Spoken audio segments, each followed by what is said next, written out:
Well, it's not too hard to figure out the storyline for this game. Number 2 and Tanaka. That's it. Derek Jeter and Masahiro Tanaka, the main men here at Yankee Stadium. Tanaka coming up the 60-day DL will make his first start since the beginning of July. It's time for baseball as Hyundai presents the Sunday game of the week. It's the New York Yankees against the Toronto Blue Jays in Game 4 of a 4-game set from Yankee Stadium in the Bronx, New York. Hello, everybody, and welcome to Yankees Baseball, along with David Cohn and Ken Singleton. I'm Michael Kay. Well, this is the final Sunday home game that Derek Jeter will ever play in pinstripes. We know that, and this is his final homestand. So far, he's made it special. Well, he struggled on the road, but it seems that the return trip to the Bronx has gotten the captain going once again with the bat. And yesterday, against these Blue Jays, he had not one, but a couple of hits in the ball game. There's an infield single, and late in the ball game, a double down the left field line, a booming double that's going to drive in a run. His family celebrates with the rest of the crowd. Well, the Yankees did lose the ball game, maybe a win this afternoon. Impressive homestand for the captain. 6 for 13, 2 extra base hits, 2 ribbies, and 2 runs scored. 5 more home games to go, including today. Speaking of today, today's pitching matchup brought to you by People's United Bank. See what know-how can do. Drew Hutchison gets a start for the Blue Jays, and for the Yankees, it's Masahiro Tanaka, as we mentioned, coming up the DL. Let's get a refresher course on what he does. Yes, it has been a while. Masahiro Tanaka, so dynamic before he got hurt. There's the bread and butter, the 4-seam fastball grip. That's when you want to throw it true and hard and right on by a hitter. That's how you do it. Tanaka can get it up to 95 miles an hour. A little more riding action you see here. That's the slider grip. A little bit unusual. I actually held mine like that a little bit, Michael, but that's the one you want to spin down and away to righties. That's probably his 3rd best pitch, but it's a good one too, as you see. That's also a strikeout pitch for Tanaka, but the bread and butter, obviously, is the split finger fastball. In my opinion, one of the best in the world. Tanaka was advertised to have such a pitch. He showed to me that he does. It dives hard and late. He gets high velocity on it. Very few people in the world can throw a splitter in the upper 80s with that kind of movement. Masahiro Tanaka back on the mound today. And he'll throw about 70 to 75 pitches. Derek Jeter's a DH in today's lineup. He's played many big games for the Yankees and won 5 championships. Some of those championship teammates will comment about the captain next, right here on Yes.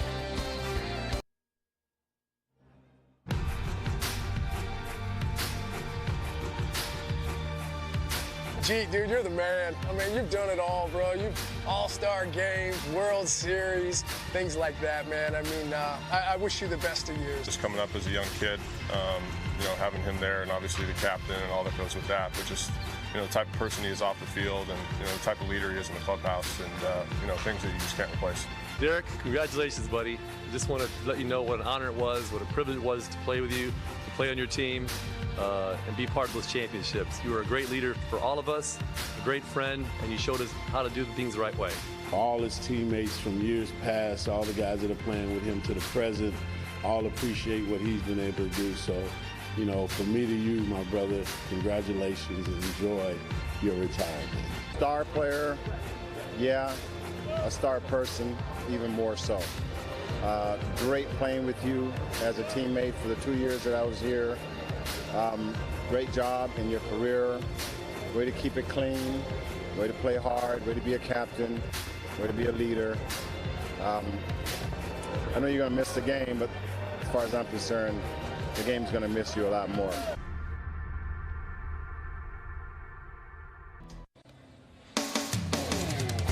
Yankees Baseball on Yes is brought to you in part by Ink, the small business card from Chase. Learn more at chase.com/ink.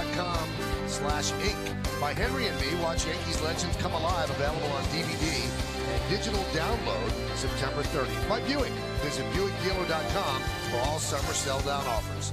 And by Sleepy's, forget the amateurs, trust Sleepy's, the only mattress professionals. Yep, before he got hurt, Masahiro Tanaka was pretty much the real deal. Was headed to the All-Star game, but then a slight tear of the UCL, and he's been on the DL since, rehabbing that area, and now his first start as he comes up the 60-day DL. Here's the Blue Jays starting lineup, presented by Chevrolet, that he is going to face. Blue Jays come in at 78, And 76, they lead off their shortstop, Jose Reyes. Jose Bautista in right field will bat second. Hitting third and DHing, Edwin Encarnacion. Leona Navarro will catch. He'll clean up. The number 5 hitter, first baseman Dan Johnson.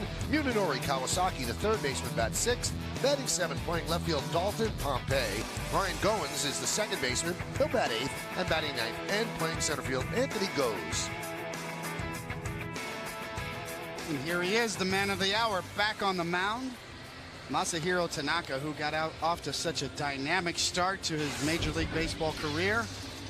You see the numbers on the year; those are all starts from a little bit ago. But he's back on the mound today, and those are outstanding. Only 19 walks in a little under 130 innings. Let's go ahead and give you the pitcher scouting report, brought to you by your Tri-Honda dealers, and obviously all eyes on me. If you thought he was watched intensely before, today every pitch is going to be scrutinized, and the 6+ streak refers to he's pitched 6 or more innings in all 18 of those starts. That's probably in jeopardy today with a pitch count of around 75. And September debut, he's only the 4th All-Star pitcher to make his second half debut in September because of that injury. And he delivers the first pitch. It is high, and we are underway. Mark Carlson, the home plate umpire. Jeff Nelson at first. Laz Diaz at second. And Scott Barry will umpire at third. 70 to 75 pitches for Tanaka today. 0-1-0. High fly ball, right side, and out of play. The lights are on here at the stadium. It is really overcast. No sun whatsoever. A blanket cloud cover over the ballpark.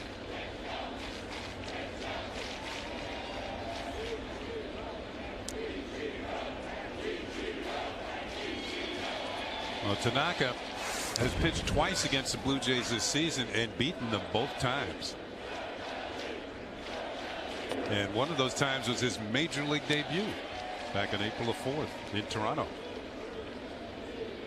On April 4th, he won. On June 17th. 10 strikeouts and 2 walks on June 17th. That was in 6 innings. A 2-1. Line drive and pass Drew, and into right field, a base hit for Jose Reyes to start off the game. Let's check out the Yankee defense, which is presented as always by our good friends at Geico. In the outfield, Young, Gardner, and Ichiro, left to right. In the infield, it's a different configuration. Headley, Ryan, Drew, and Cervelli. Third to first, Derek Jeter's the DH today. Brian McCann behind the plate, and Masahiro Tanaka is on the mound. There's Derek, waiting for his turn at bat.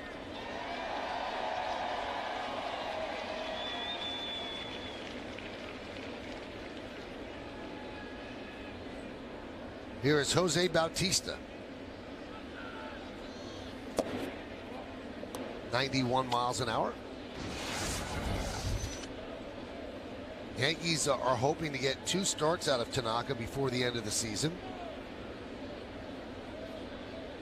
His next one should be on, I guess, Friday in Boston.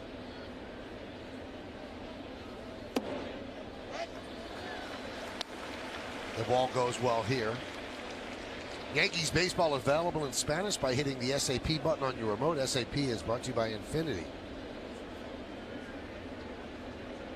Yankees could not get Bautista out yesterday. He reached base all 5 times he came to the plate, which is kind of befitting. He's if not the league leader in on-base percentage, he is second to Victor Martinez. But after yesterday, he might have taken over the league lead. 8 home runs, 16 ribbies against the Yankees in 15 games this year with a 1.28 OPS.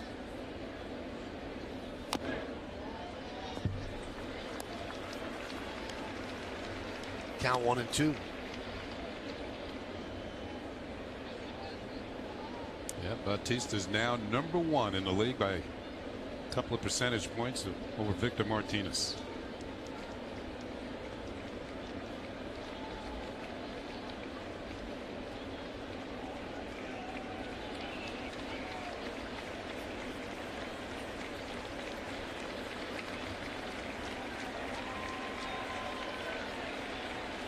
One-two pitch. Grounded through the right side for a base hit. Reyes rounds second. He's going to third. Here's a throw from Ichiro. It's late. So first and third and nobody out for Toronto. Yankees had the shift on. Right side was open, and Bautista hit it through. Well, he's not only a power hitter. I think, David, you agree, but he's a good hitter as well. Every once in a while, he'll see. He looked at the home run. He was trying to hit it that way. Just rammed it through the right side. And with Reyes' speed, he can make it to third.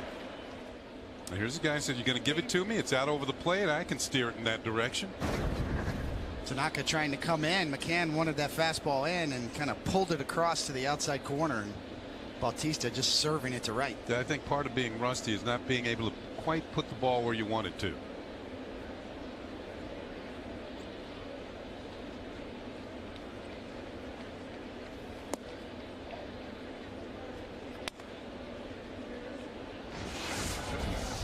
So Tanaka in immediate trouble. Singles by Reyes and Bautista. And a 1-0 count now on Encarnacion.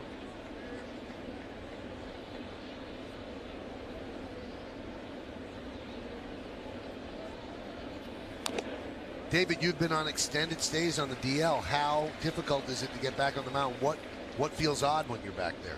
Well, it looks like his velocity's fine. The movement on his pitches so far in this first inning are all pretty similar to what we've seen before. As Kenny said, I think it's just that control. That's the last piece of the puzzle, is to be able to locate your pitches exactly where you're trying to throw them. Particularly the fastball, because Tanaka does pitch off of his fastball, even though his splitter is his best pitch. Broken back ground ball. There's one. And the return throw got him. Reyes scores, but a 6-4-3 double play. No RBI for Encarnacion, but Toronto has a run. Well, Brendan Ryan, maybe this is not the safest route to go because he actually had to throw behind him, but a nice jump throw. And Drew, maybe thinking there was no play, held on to it and then saw that he had a chance and fires the first to complete the double play. First of all, a good play by Brendan Ryan. Very acrobatic, throwing across his body and accurately to Drew. Drew looks like he was waiting for a guy to break open, and it's Cervelli over at first. Maybe didn't recognize him. Doesn't play first base all that often. Then throws over there and gets the double play. Of course, Drew not used to turning that double play playing second base. Very limited experience. Normally, obviously, a shortstop.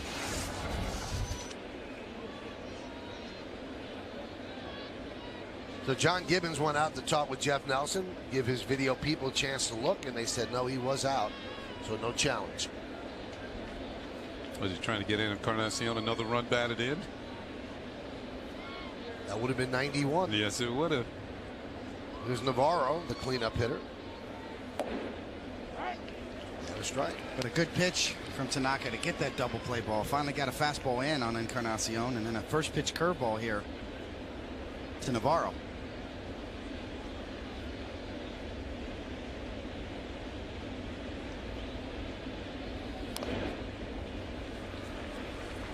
Oh, 0-2.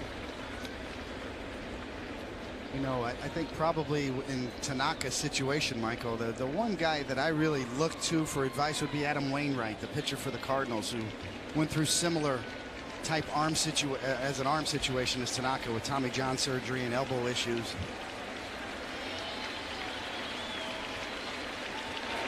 Swing and a miss. Navarro down on strikes. So 1 inning under the belt of Tanaka. 1 run, 2 hits. Nobody left on base. Blue Jays 1. Yankees coming to bat.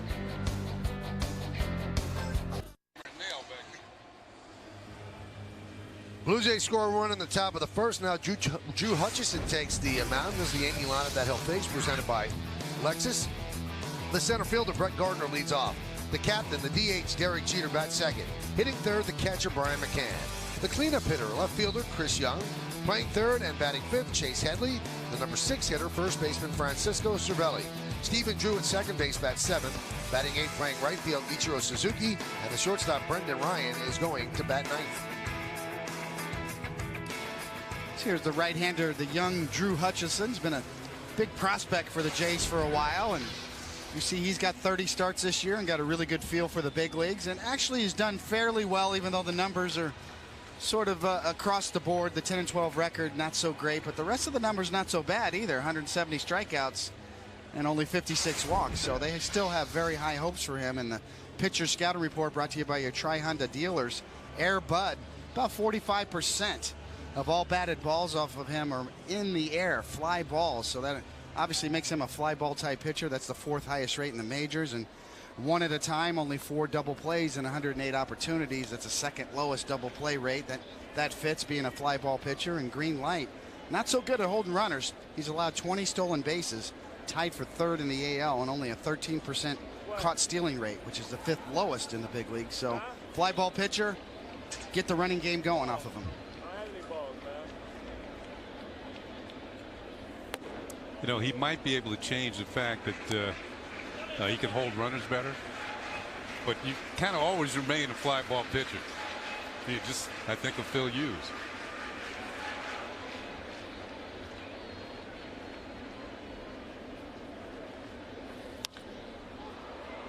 Popped up, shallow right center. Bautista makes the play, 1 away. Now batting for the Yankees, number 2, Derek Jeter. Number 2.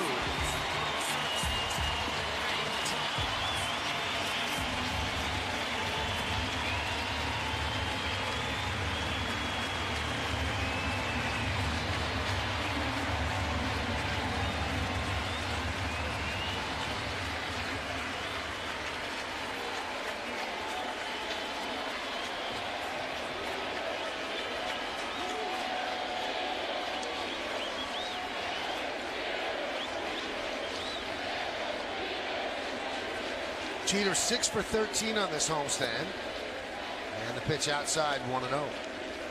Derek's the 4th Yankee player to have 3 consecutive multi-hit games at age 40 or older. Nina Slaughter did it in 56. Bert Campaneris in 83. Raul Ibanez in 2012. And no Yankee has ever done that in 4 straight games. Kind of like what Deanna Navarro did as Derek came to the plate there. He took off his mask, took his time, let the ovation play out. Navarro, of course, a former teammate. Navarro came up with the Yankees back in the day, and give him the captain his due. High fly ball, left center field, on the run as Goes. He gets there and he makes the play for the second out. That hung up there and allowed Goes to run underneath. Let's take a look at the Blue Jays defense, which is presented by Geico. You've got Pompey at left, Goes in center, and Bautista over right. Infield, Kawasaki, Reyes, Goins, and Dan Johnson is the first baseman. Navarro behind the plate, Hutchison on the mound.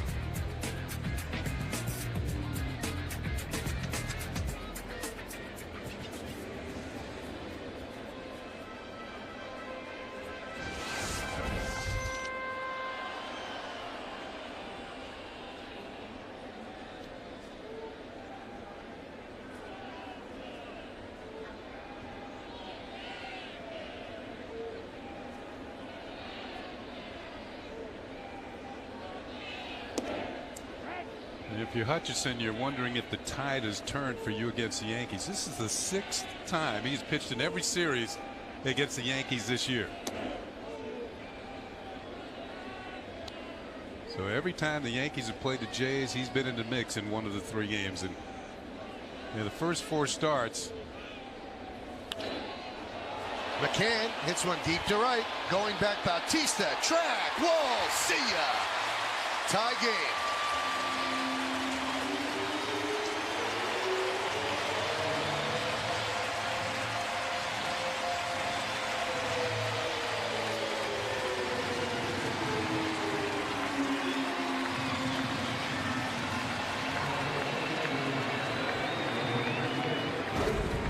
McCann not wasting any time. Target's low and away. This pitch is going to go right towards the middle. It up.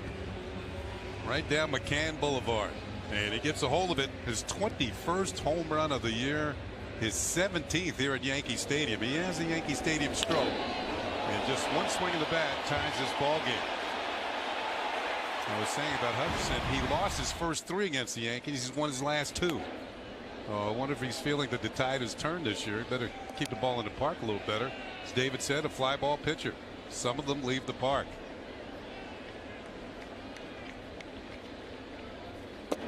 Kind of the story, excuse me, Michael, of Brian McCann's season, right? At home, 17 home runs here in the Bronx. That part has played out well. It's the road ones lack of power on the road that's really kind of hurt him this year.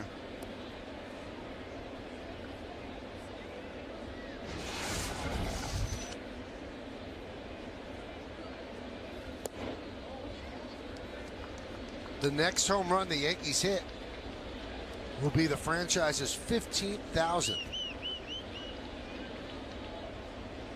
No other franchise is close. Popped up. Goins is there. Makes the play for the final out of the first. But the home run by McCann, his 21st of the year, and also his 69th ribby.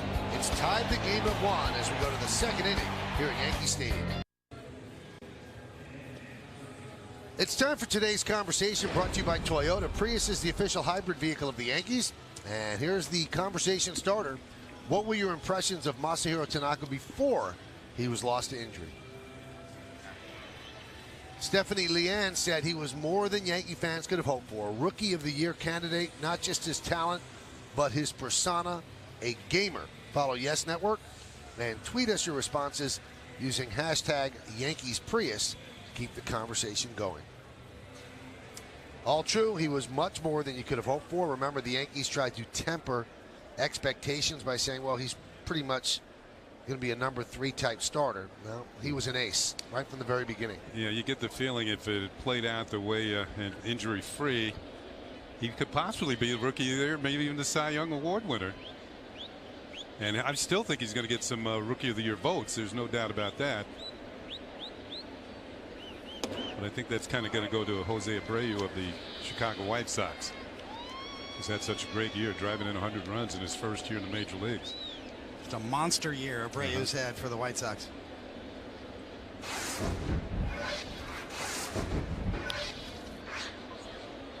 Grounded to Ryan.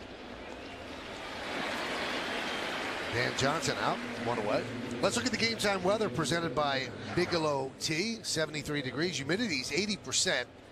The wind 5 miles per hour, but the forecast is for cloudy skies, and that's what it is right now.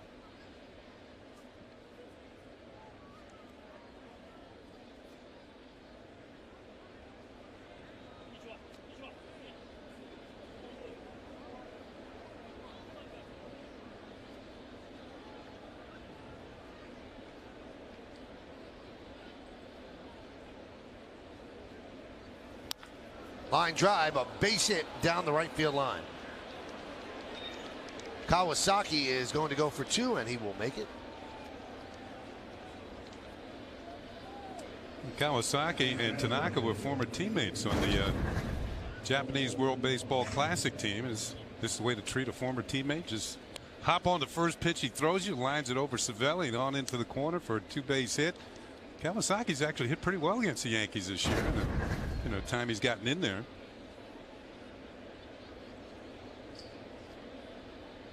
For those keeping score at home, the Dan Johnson ground ball was to Headley, who was shifted over, so it was a 5-3 in your book.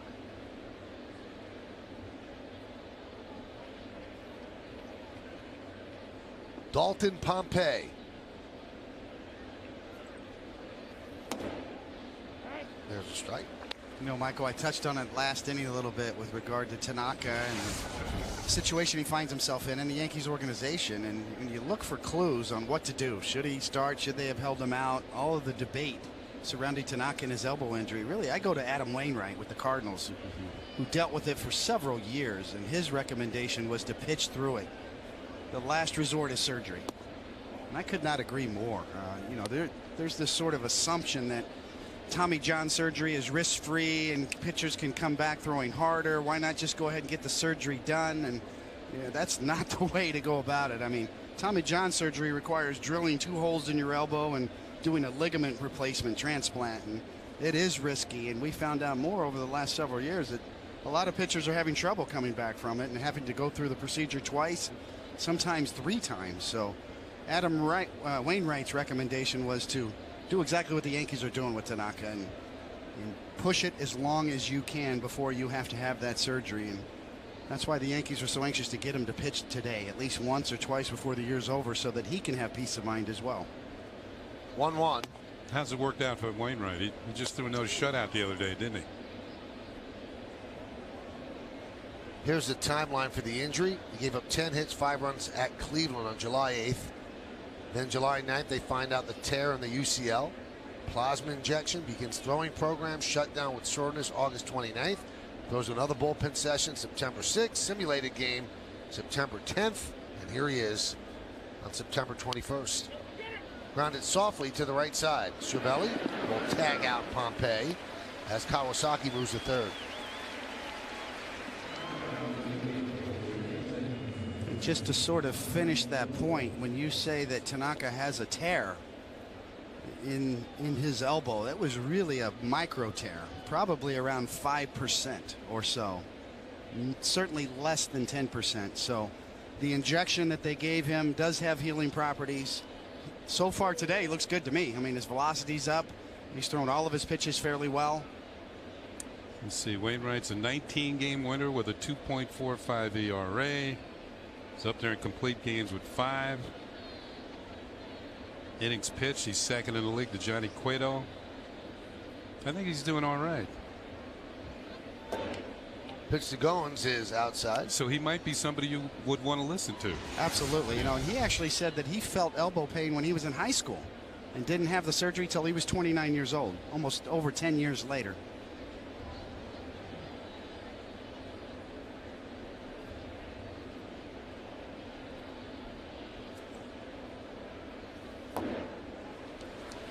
One and one. There is an 89-mile-an-hour splitter right there. So to me, that's the first test I look at, to retain velocity. This is what makes Tanaka so special. Very few people can throw a pitch like that moving downward at 89 miles an hour with a split finger grip. And that is passing test number 1 right there in my mind.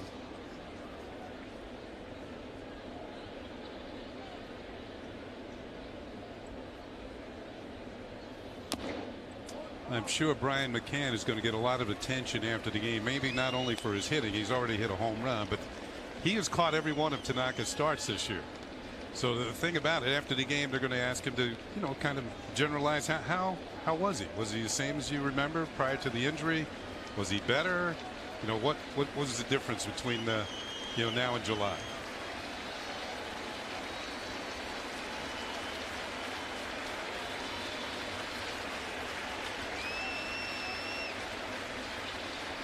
Tanaka shaking to get back to that splitter.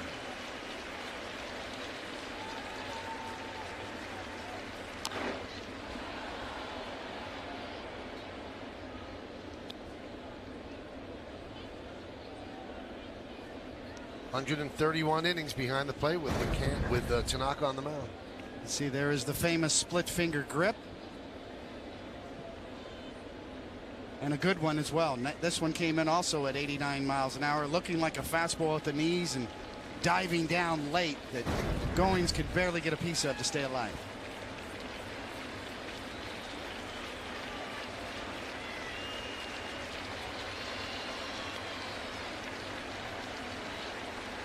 Runner at third, 2 outs in the second, 1-1 game. The 1-2. Swing and a miss. Goins down on strikes. No runs to hit, no errors, and 1 man left on base. Let's go to the bottom of the second. 1-1.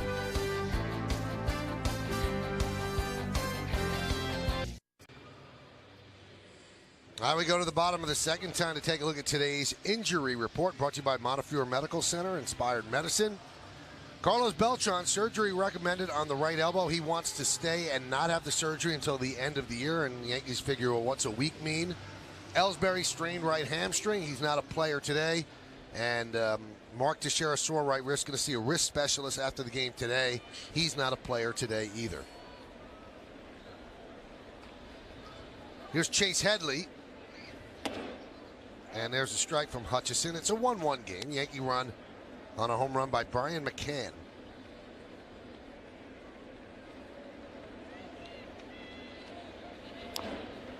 Nubbed in front of the plate. Navarro gets Headley. 1 out.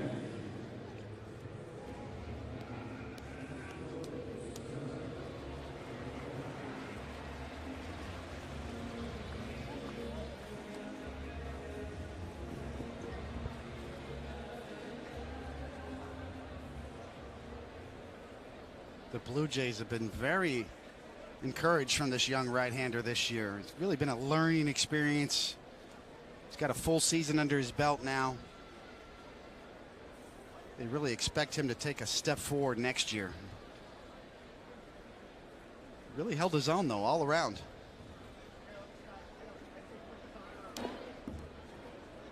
Cervelli fouls it back.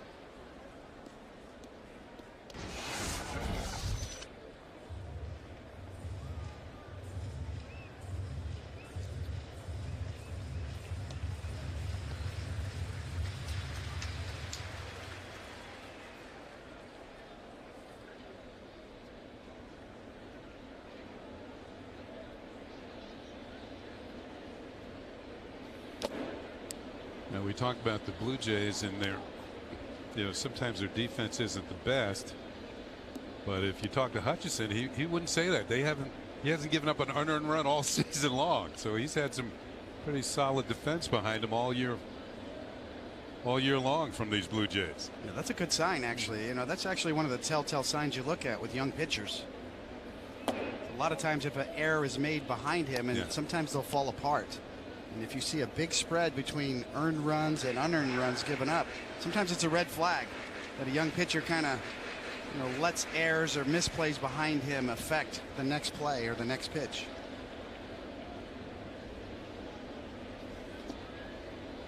Hutchison, a Tommy John surgery himself back in 2012 of August. So another growing list of Tommy John surgery pitchers mostly, although there are a few position players on that list, but the majority are pitchers, obviously. Matt Wieters, a Tommy John guy now too, the catcher. I think I read something earlier this season that a third of the pitchers on major league staffs have had Tommy John surgery. Hutchinson from Lakeland, Florida. That's where the Tigers have their spring training. 15th round draft pick by the Jays in 09. Debut in 2012. And as David said, the Tommy John surgery August 7th of 2012. 3-2. And a walk to Francisco Cervelli.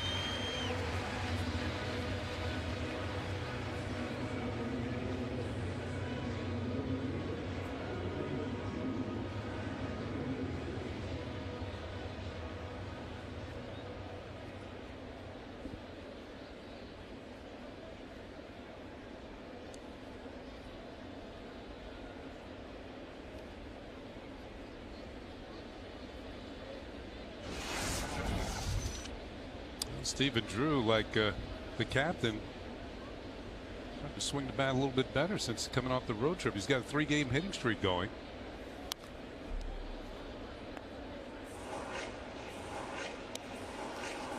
And he had what I think Michael said the other day, he was 3 for 41. That is not a good feeling when you run into a stretch like that. Start getting some hits. Food tastes better. Music sounds better.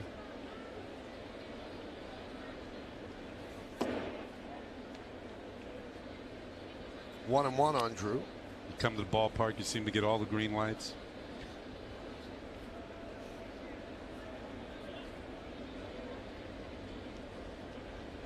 Well, Drew has to show something down the stretch. He's going to be a free agent at the end of this year. And I think the Yankees would love him to show something so they could consider him as the shortstop for next year. Right now, there is no one in the pipeline that would be the shortstop for next season. The Yankees will have to go out and get one. And they got Drew from the Red Sox essentially to have a free look-see. Not so free, but a couple of months of what he's about. He obviously has shown that he can field with anybody. Red Sox won a World Series with him as their shortstop. It's hard to carry a 160 hitting shortstop, though.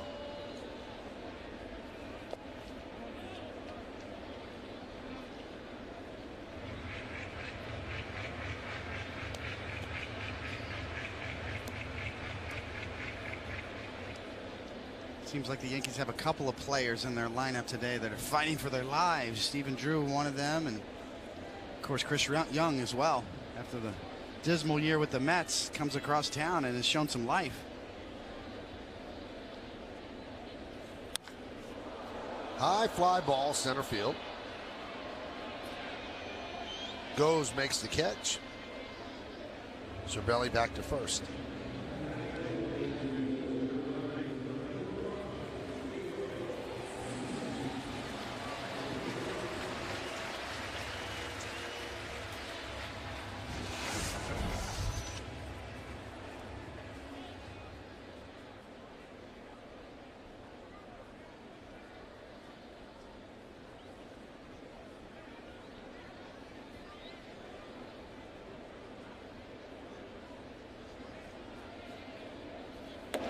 Ichiro takes upstairs. Michael, you get the feeling that Ichiro's another interesting situation. You know, he wants to continue to play, you know, albeit he's 40 years old, but he's hitting 280. You know, he's maybe not the 350 hitter or 340 hitter he used to be, but he's still a pretty solid defender. Runs well, very flexible, as you can see. Still got, what, about 160 or so hits left to get to 3,000. Yeah, and that's what he's shooting for. 3,000 hits in the major leagues. It's almost 2 more years to get there, really. It'd be hard as a part-time player to get there in 1 year. Oh, he's one closer. That one is lined into right. It gets past Bautista, and that might allow Cervelli to score. No, they hold him up at the last moment. Ichiro made a big turn and has to scramble back to second. So a double for Ichiro. Cervelli was coming, and then Thompson said, nope, hold up. Yeah, Robbie Thompson had to wait to see how the Blue Jays executed the relay, and they executed it pretty well that time. Here's a line smash off the bat of Ichiro, and with 2 outs, of course, Cervelli's off with the crack of the bat. And you can see Bautista at the top of the screen. He comes up with it and hits Ryan Goins pretty perfectly. I think they would have had him at the plate if they sent him. And watch Ichiro, he's Cervelli hold up, and he has to slam on the brakes as well. He's coming, no, hold on. Spins out, gets up, and makes it back to third base. You know, Blue Jays, if they don't execute that relay, then he's coming all the way. Ryan takes a strike. Cervelli left some donut marks in the grass there. You know, remember, used to give Dad's car and do some donuts in the lawn, you know, on the neighbor there. Oh, wait, I shouldn't admit to that, but Cervelli, a couple great marks there in the grass. Tony, I would have had to come off the sidewalk to do it. Up on the sidewalk and up onto the grass.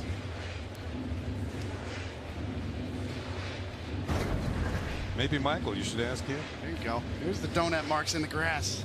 Very dangerous. Cervelli with a hamstring injury early this year, and Rob Thompson threw up the halt sign at the last minute. All concrete, Kenny. No donuts. 1-2.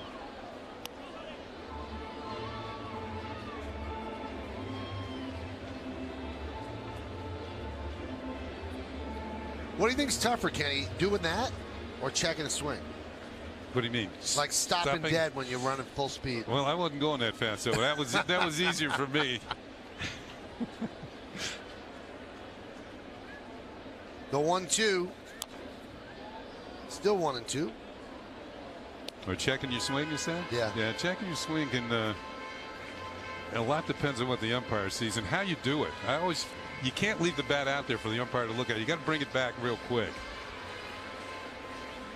Makes it harder for him to make a decision that you actually swung the bat.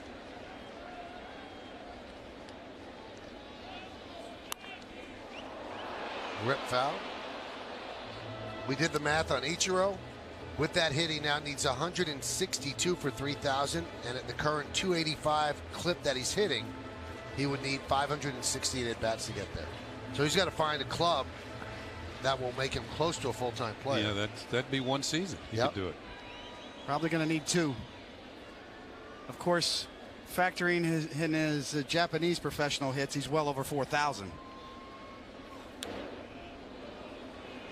He's closing in on some big-time names. Charlie Gehringer, Hall of Famer. Brooks Robinson, Hall of Famer. Well, Ichiro's a Hall of Famer without getting to 3,000. Yeah, you're exactly right, Michael. And without even factoring in all those professional hits in Japan. It's not only the hitting, it's the defense. A 10-time Gold Glove winner. 10 200 hit seasons. 1-2.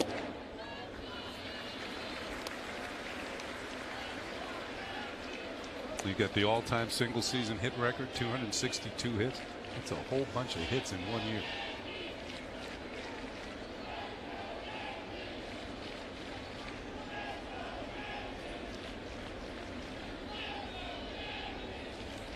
Swing and a miss. Navarro gets an angle and gets the final out. No runs a hit, no errors, and 2 men left on base. We go to the third. It's a 1-1 game.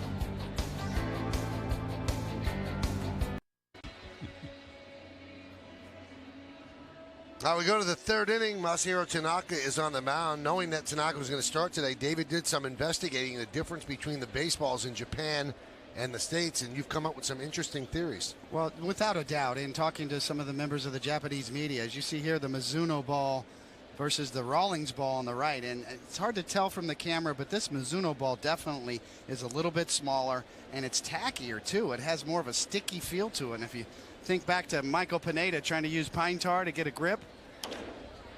Anthony goes with a fly ball, and Gardner puts it away. The American ball is bigger, it's slicker. That's why you have to use Mississippi mud to rub this one up. This one, no mud needed. It's almost sticky to my fingers. This Mizuno ball has higher seams. It's a little bit smaller, and it's definitely got a natural tackiness to it that wants to stick to your hands. No pine tar needed here. No Mississippi mud. I want to throw this one, Kenny. I tell you what, it's definitely easier to throw this baseball. Some of the Japanese pitchers have talked about the tough adjustment just to the baseball alone. And speaking from experience, I could tell the difference right now. I mean, this baseball definitely is more pitcher friendly. Natural tackiness to it, very high seams on it, just a little bit smaller. A big difference from the Japanese professional baseball made by Mizuno than the American baseball made by Rawlings. You know, David, you can't spell Pineda without pine.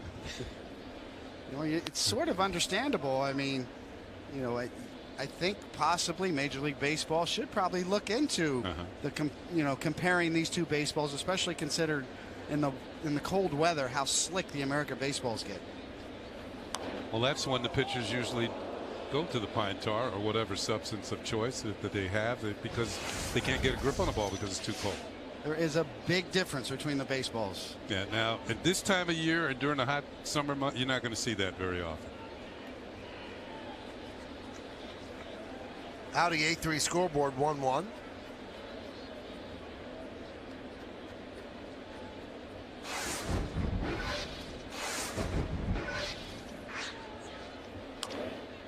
Ground ball to second. Drew. 2-away.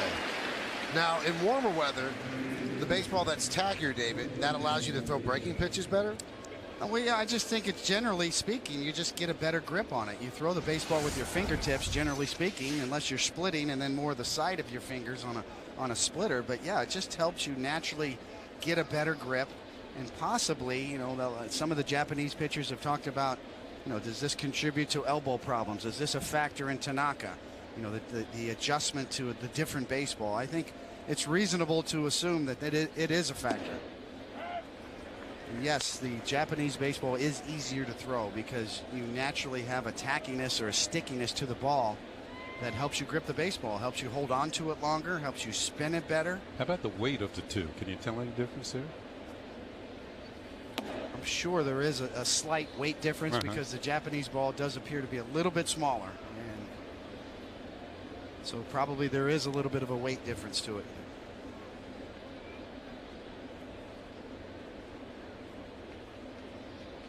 This is a different type of a bat for Bautista here. Line drive right at Headley for the final out.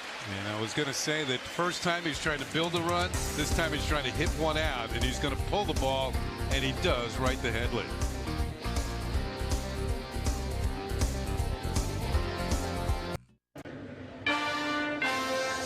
Yankees baseball on Yes is brought to you in part by New York Life. by your Tri-State BMW centers. And by Blimpie, try the new Hoboken Hero filled with savory Italian flavors. Blimpie, America's Sub Shop. Wow, those number 2s are all over around Yankee Stadium. Subway track during the open out in that field, which used to be Yankee Stadium. One on the on-deck circle on the back of the real number 2. The giveaway Bears today with the number 2 on it. Go get him some. Get him some more. Get him some more. I think Derek's talking to people in the home plate area. And Gardner takes a strike.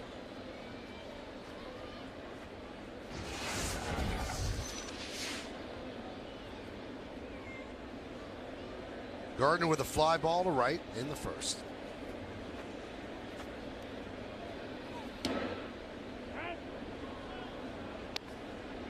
Count 0-2.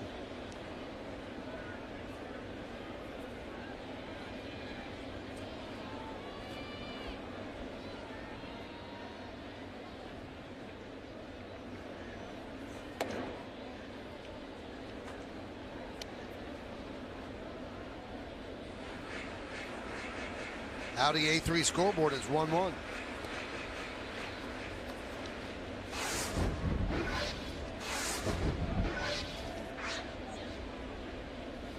Swing and a miss, and that'll bring up Jeter. Now batting for the Yankees, number 2, Derek Jeter. Number 2.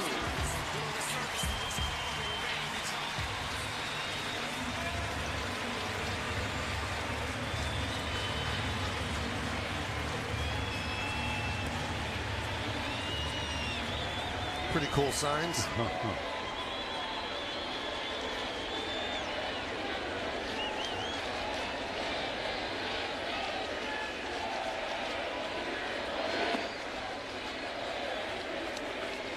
Let's take a look now at the special Jeep hitter scouting report. Yeah, we do Derek Jeter today, and 4,708. That's how many times he's reached base in his career. Think about that number, and good company. Well, I mean, you could choose so many numbers with Derek, but there's only 5 players in history with a 300 batting average, 3,000 hits, 1,500 runs, 250 home runs, and 500 doubles. And Stan Musial, Willie Mays, Hank Aaron, and George Brett are the other 4. And peak in longevity, a little sabermetric at the end here for you.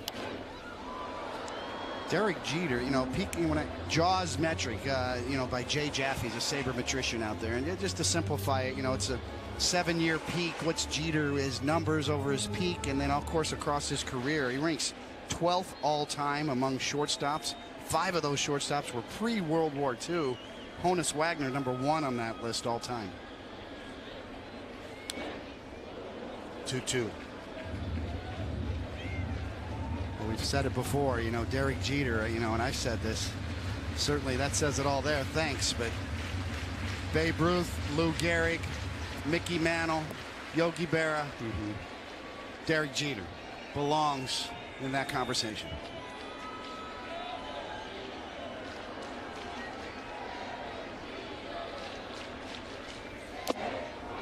And he strikes out, tips the ball into the glove of Navarro.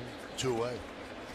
On the flip side of that, Kenny, Derek Jeter's made 8,252 outs. Add 2 more to it. The old saying, 3 out of 10, you fail 7 times, you make it to the Hall of Fame. That's baseball. He's better than that. How many outs has he made? Yeah. Huh? 8,252 outs he's made coming into today's game.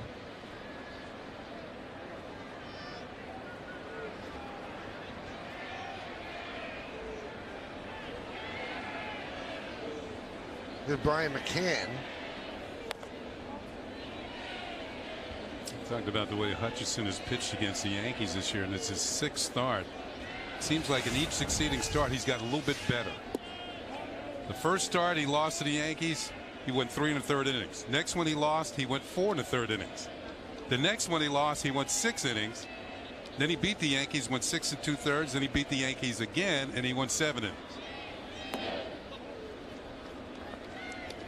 So if you said, David, it's a learning process for a young pitcher, maybe he's learned how to handle the Yankees a little bit better.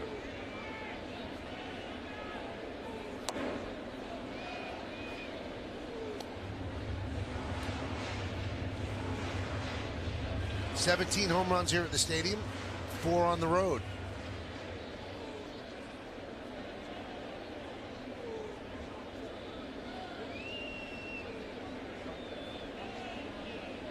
And the pitch. He walked him.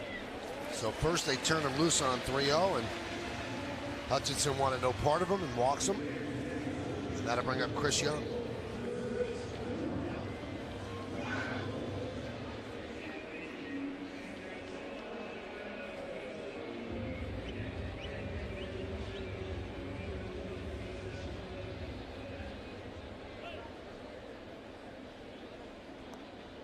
Drew Hutchinson's shirt looks like Rafael Soriano after a save. Just untucked.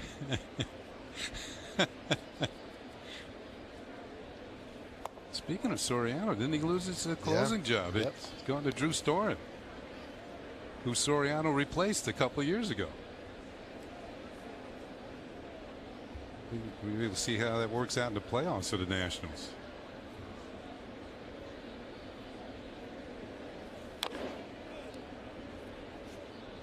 1-1 on Young. Each team scored a run in the first. That's where we are, 1-1, bottom of the third.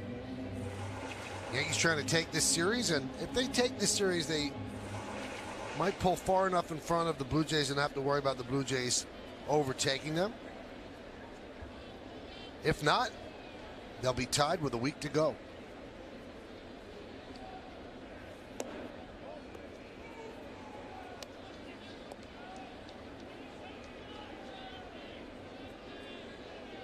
Here's the wild card. Yankees 4.5 out. The A's and the Royals are in front. Mariners a half game back. The real benefactor to all of this is the Indians. Keep hanging. They're the ones who, you know, all of a sudden you start looking at, okay, what's the number going to be? 87 wins, maybe, is that second wild card spot. What's it going to be? You know, are the Athletics? You know, what do you have? 8 games left or so in that range. At the rate things are going, they've been sinking. The Indians win 7 out of 8. What's it going to be? 87 wins, get it? And remember that suspended game with the Royals, the Indians are up 4-2 in the 10th inning. So you can almost pencil in another victory. You can't definitely do it, but you like their odds. And that'll be played tomorrow, so a lot of those halves then will go away. Just in case you were wondering, if the Yankees go 7-0, they get to 87 wins.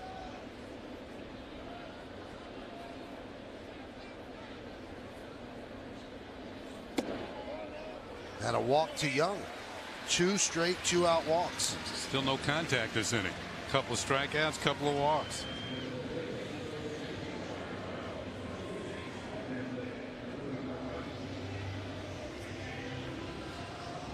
Hoping to drive up that pitch count.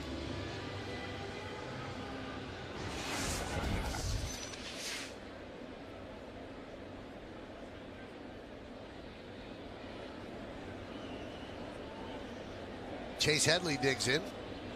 Hit a slow roller in front of the plate in the second.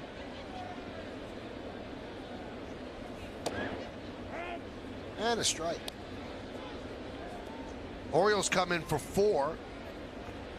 Final 4 games of the home season for the Yankees, starting tomorrow night, and then the Yankees finish the season with 3 games at Fenway Park.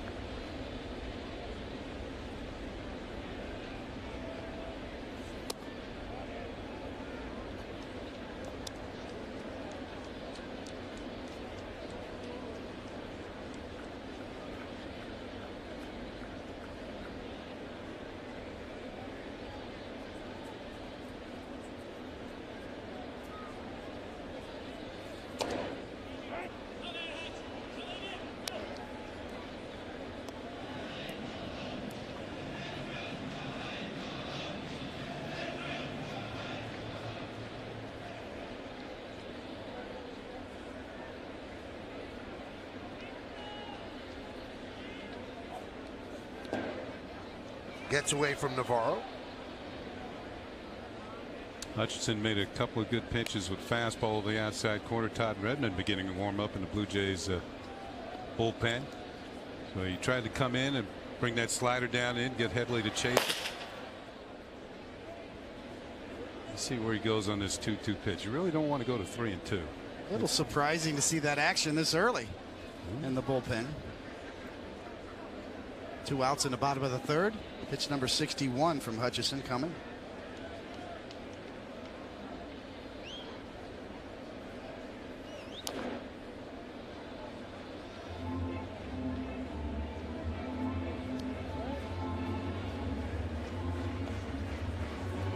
How many innings has Hutchison thrown this year? He's thrown 175. Maybe they're trying to keep him under a certain level. Yeah, that's a good point, Kenny. Yeah. As a young pitcher. He's just turned 24 years old.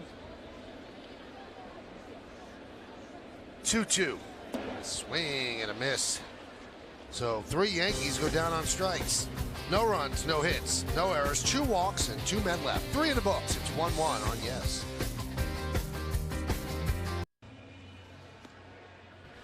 Well, it's time for the New York State Smokers Quit Line quiz. Call 1-866-NY-QUITS for free help today. Derek Jeter has played in 863 wins in the Bronx with the Yankees, the most in franchise history. Which 2 Hall of Famers round out the top 3?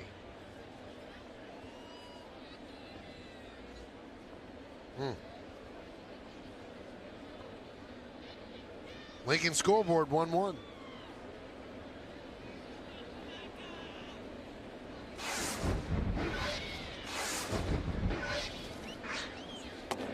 Pitch to Encarnacion.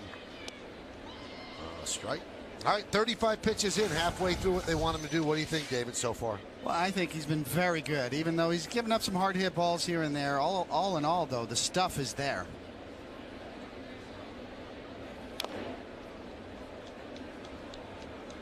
Obviously, I think he would probably tell you and will tell you after the game that he felt a little rusty with his control, but he's thrown his splitter up to 90 miles an hour. So that's really the true test of stress, is to be able to split your fingers and retain your velocity on your signature pitch. And he's done that today.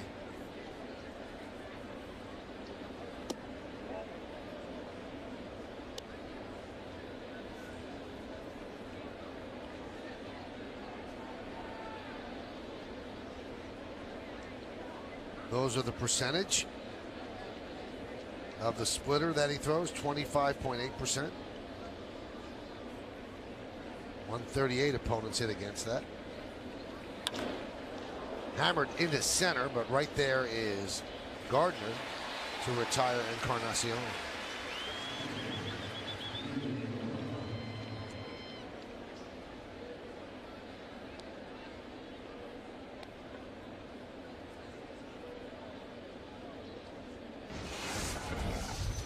I think sometimes players are their own worst critics.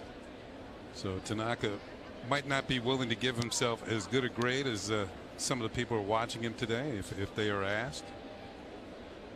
He might say, well, maybe I can throw a little harder, which we have seen. And as David said, maybe not quite the control, but you'd expect. He hadn't been on the mound since July.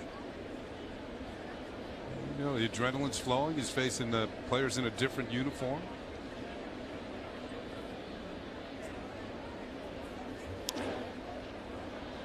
Fly ball right field. Ichiro Suzuki is there to make the play for the second out. And this is no longer a simulated game or a drill. This one counts. It'll be interesting to see how he feels about it after the game. Obviously, the real test will become tomorrow and the next day, how he feels, how he comes out of this. Sleep on it, see how the elbow feels tomorrow and the next day and your side day in between, and maybe another start before the season's over.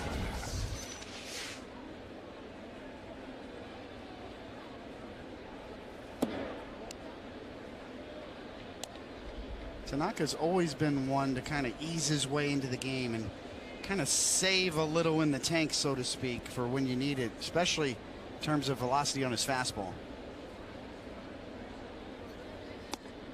Good pitch. 72 miles an hour. Dropped it in there for a strike. And you're right, Dave. It seems like he could sense the finish line and he's starting to throw a little bit harder. But that was a nice curveball. We haven't seen that. I think that's the first curve I think we've seen.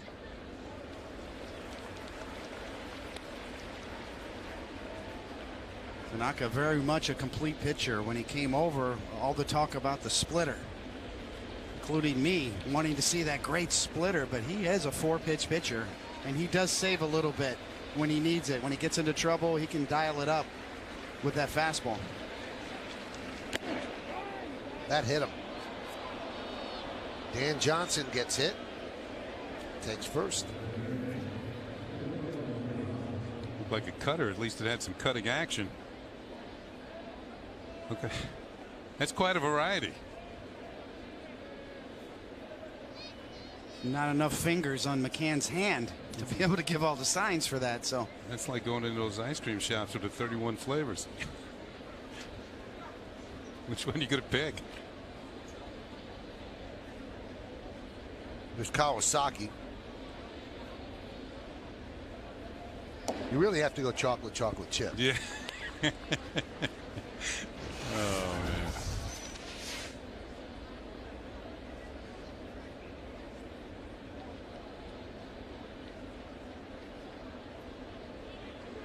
One on, 2 outs. We're in the 4th. 1-1 game, Yankees and the Blue Jays. There's a strike. You ever get online behind somebody and trying to get a taste of all of them? Bothers me. It doesn't it? Yeah. Come on, make up your mind. Because I think it's a scheme. Yeah. Get free ice cream. Can I try that? Yeah.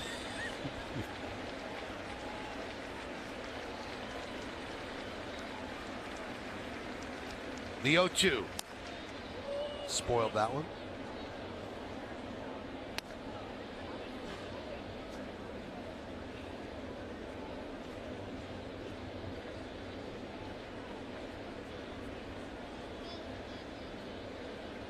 Tanaka's body language very good today, and you can't underestimate just in the pitcher's own mind. Can I let it go? Is this going to hurt if I really try to throw it hard or snap one off? It's a mental thing more than anything else with a pitcher. It's what Matt Harvey of the Mets talked about a lot. It drove him crazy. He just had to relent and go have the surgery because he couldn't bear the thought of cutting one loose and then feeling like maybe he was going to blow out his elbow.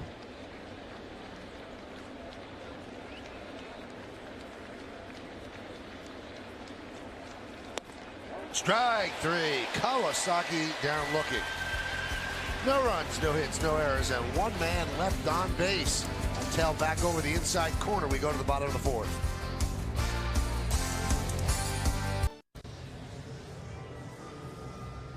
Let's see the answer to the New York State Smokers Quit Line quiz. Derek Jeter's played in 863 wins in the Bronx with the Yankees, the most in franchise history.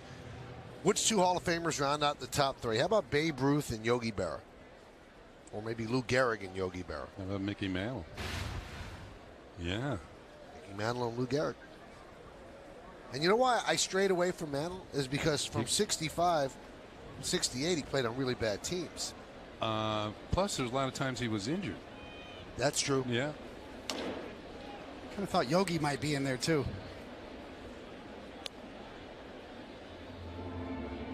Lincoln scoreboard 1-1. Never forget the sight of Yogi coming in the clubhouse and talking about what I think he had 10 rings. You know, when we won, Derek's got 5. You know, Yogi would scoff at Derek about that. Halfway home. And for a while, David, Derek thought he was going to make it. I mean, he had 4 really early. That's right.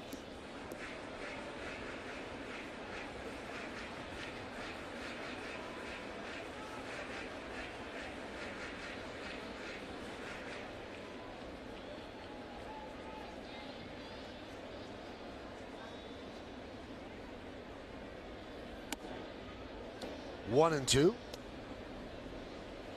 Hutchison had an unusual inning last. Ball was not put in play with 2 base runners. He walked 2, struck out 3.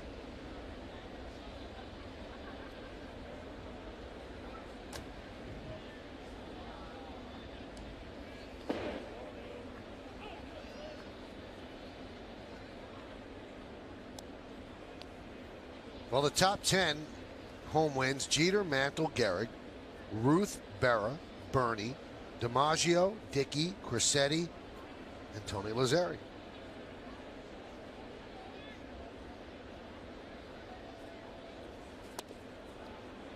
Down on strikes, Francisco Cervelli. So the last 5 outs for Hutchison have been strikeouts. A sweeping slider, as you see, good depth to it as it goes down more than side to side. All 5 swinging too, just putting them away.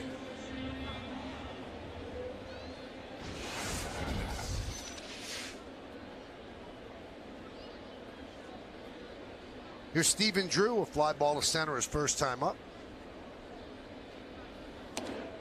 And a strike.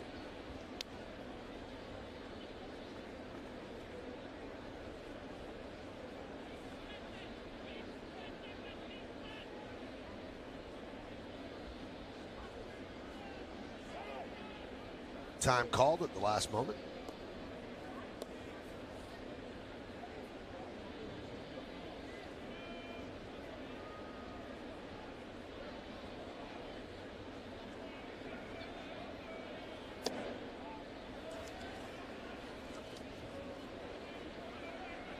Now you see what that Stephen Drew's up there and the shift is on. And to me, he's not really a power hitter. Here's a guy who would benefit by learning to hit the ball the other way a little bit better.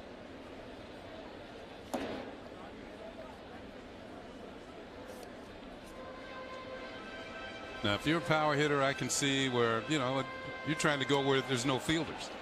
You're trying to hit the ball in the seats. But now that Drew has 2 strikes, you know, you don't see him breaking it down, hitting it the other way. Definitely, the hitters have to work on this. Spring training, I think that's one thing that every hitting coach should go over with his players. You know, just hit one during your 10 swings or your 9 swings or your 5. Just hit one the other way. See what you can do with it. You get a pitch you think you can hit the other way out over the plate instead of trying to pull it. Just for grins, hit it the other way. And Stephen Drew strikes out. The target's low and away, but this pitch is up. This is a pullable pitch, so I can see taking your best hack at it. But he couldn't get on top of it. Boy, 6 outs in a row, all strikeouts. Up the ladder, you know, the difference between a high fastball and higher than high, out of the strike zone, ladder high. Still the hardest pitch to hit, the high hard one. Especially if you can get it up there with velocity around 93, 94 like Hutchison does.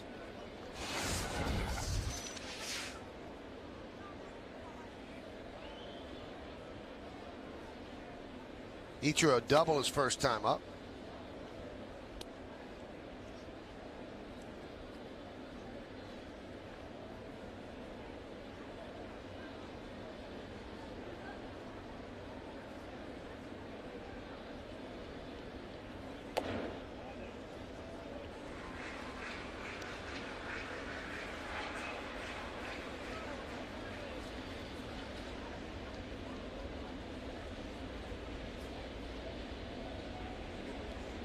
The 2-1. Skied the other way. And out of play. Fans, you can now tweet at Yes Network your best fan photo using hashtag YesFanPhoto for a chance to have it shown during the game. Brought to you by AT&T.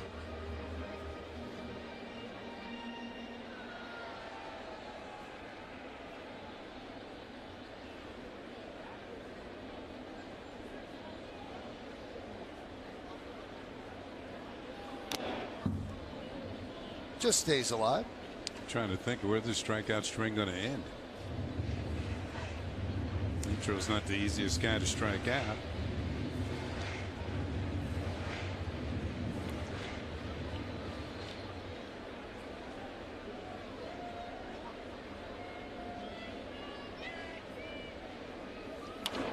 Served into left field. It's a base hit.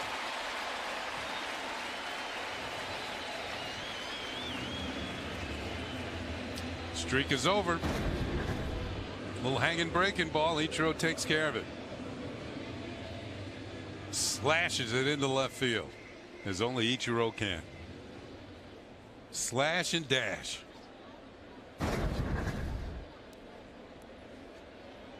So 2 for 2 for Suzuki. And here is Brendan Ryan, the number 9 batter in the lineup. 1-1 game, bottom of the fourth.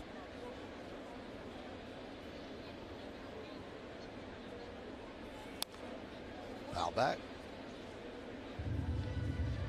Ichiro finally puts a ball in play and gets a base hit. Up until that point, 6 strikeouts and a couple of walks, so 8 hitters in a row didn't put the ball in play.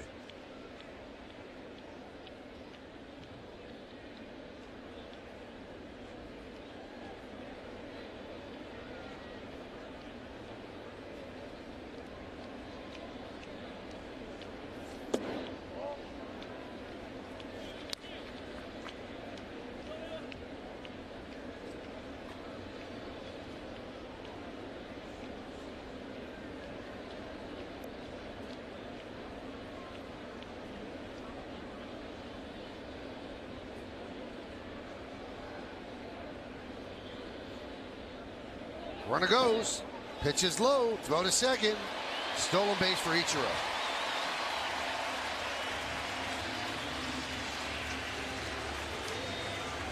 I mentioned Ichiro still swings the bat some and still can steal you a bag. Maybe not the prolific stealer he was at one time, base stealer that he was, but now picks his spots a little better. That's 13 stolen bases in 16 attempts, and we watch it on Yes Mo, brought to you by your Mercedes-Benz Tri-State dealer. And comes off the bag here a little bit after the slide.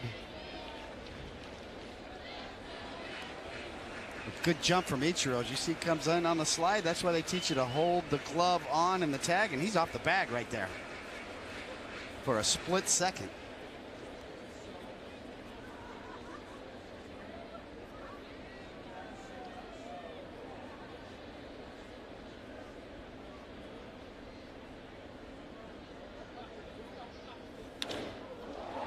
High fly ball, deep left, going back Pompey, still back, and he'll make the play on the run for the final out of the fourth. No run to hit, no errors, and 1 man left on base. Let's take it to the fifth. It's a 1-1 game. Hi everyone, Bob Lorenz with your Audi update. Let's check the Brewers and Pirates, and bottom of the first in Pittsburgh. Pirates with a runner on, Andrew McCutchen at the plate, and McCutchen will ground into the inning-ending double play, so they're scoreless in Pittsburgh. Pirates, by the way, 3.5 games up on Milwaukee for that second wild card spot in the National League, guys. Well, thank you, Bob. Clint Hurdle doing another good job with that Pirate team. That's the wild card situation right now, so the Brewers in a situation where they have to win in the game today. And the Pirates trail the Cardinals by 3.5 in the Central, but that'll be hard to make up in 1 week. You know, once again, Andrew McCutchen having a great year carrying that team. We'll get MVP votes again. Probably come down to him and Kershaw on the National League side. I think Mike Trout's probably a going away winner on the American League side.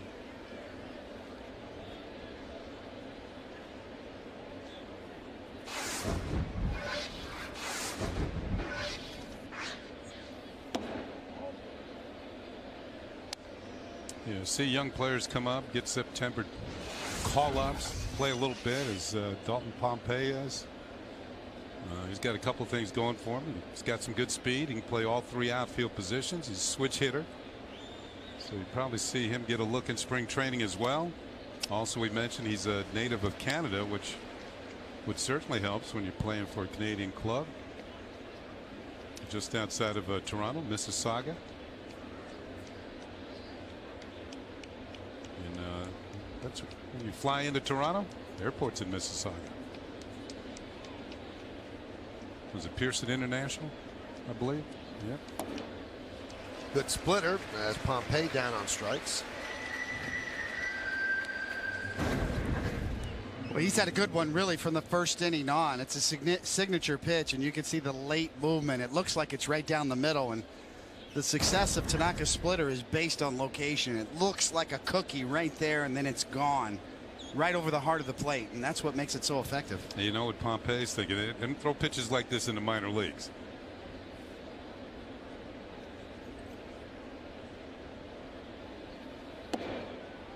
And a strike to Ryan Goins. He struck out in the second inning, his only time up.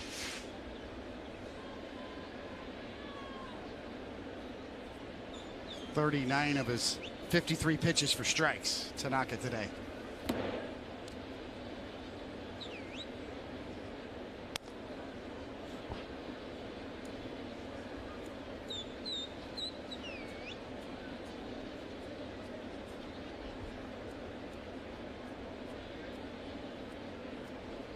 Because he's been gone so long, you almost forget how good Tanaka was when he was healthy. 12-4, 2.51. And just before he went out, Mike, he started to struggle a little bit. It's almost as if you had an inkling that something wasn't quite right. And then eventually he mentioned the fact that his elbow was bothering him. This is a call strike on Goins. Borderline at the knees on the black. When you're around the plate all day, you get those calls. 1-2. And also, when he was going well and it became his turn to pitch, it was almost like a guaranteed win day for the Yankees, or win night. So you prorate that over the time he's been out, and you look at where they are in the standings right now as far as the wild card. You have to believe they've been much, much better off if he'd been in there the whole time. Could very well be the difference, no doubt. Exactly. And that's a great point, Kenny, because Tanaka's the type of guy, even with the offensive struggles of the Yankees, he can win 1-0. He can win these types of games, 2-1, 3-2. So even on an offensively challenged squad, Tanaka's the type of pitcher that can really make a difference. And those 10 or so starts that he's going to end up missing this year, probably the difference between the Yankees and their position right now and maybe being right in the thick of the wild card race. Nubbed in front of the plate, Tanaka. 2 outs.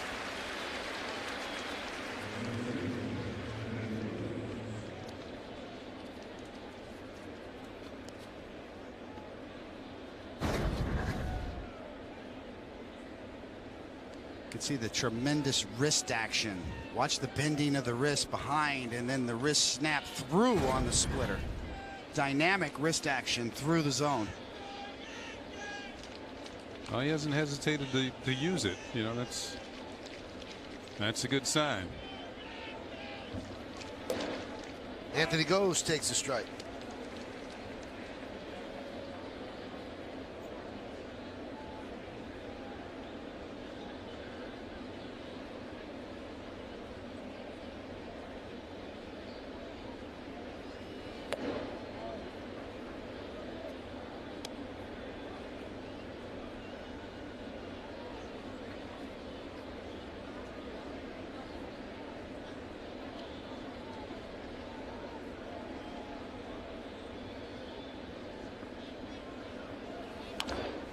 Grounded up the middle, backhanded by Drew, and he gets Goes for the final out.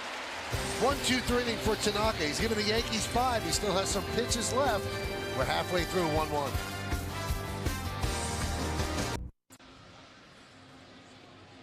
The most popular way to follow the September pennant races is with MLB.com at Bat, the #1 app for live baseball. Enjoy live look-ins, replay reviews, scores, live radio broadcasts, the MLB.TV game of the day, and more. Get at Bat for your smartphone or tablet on the App Store or visit MLB.com.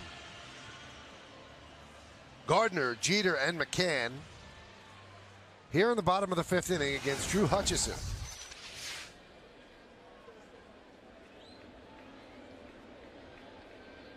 Hutchison, 3 walks, 6 strikeouts, 3 hits in 4 innings.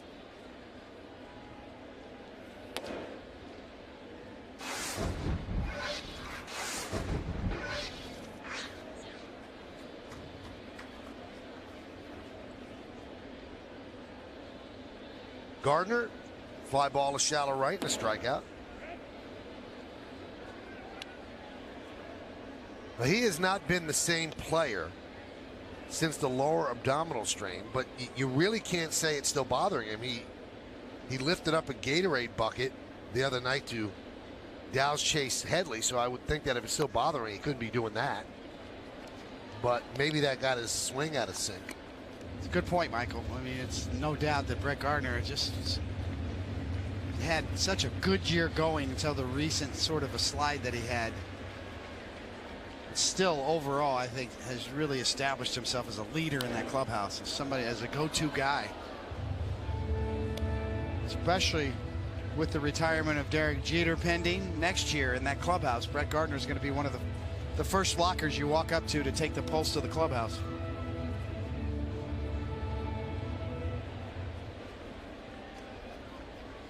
Two for 32 in the last 9 games.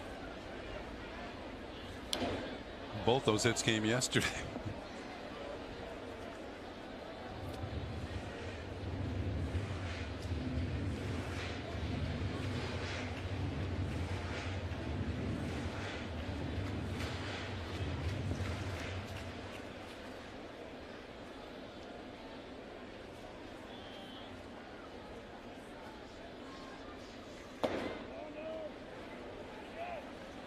He did not go.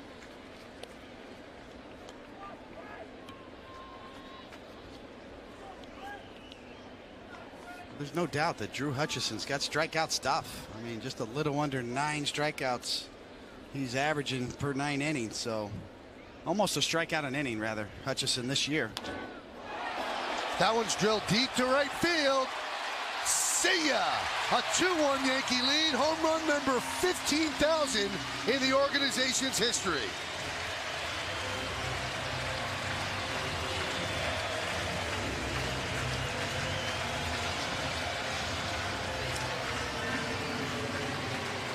Nice way to break out of a slump. Yeah, 2 hits yesterday, a home run here today, 15,000 home runs. Franchise history, Brett Gardner with his 17th.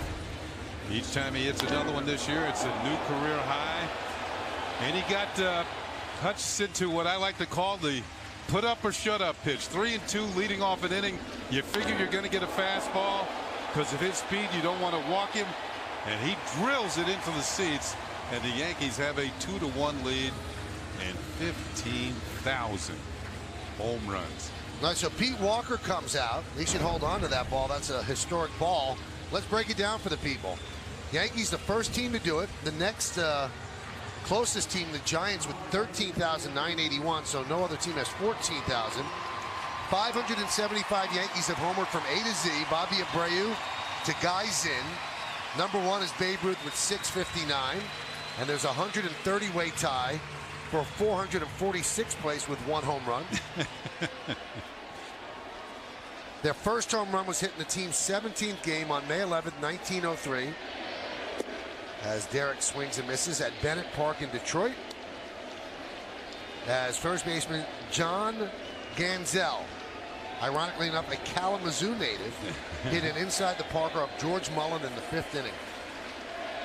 And Derek's not a Kalamazoo native, but he grew up there as he swings and misses.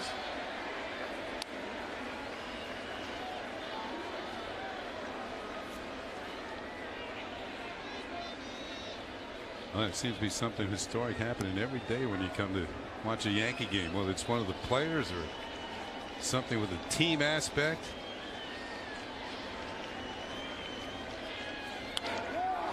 That one is ripped into right field. It's a base hit.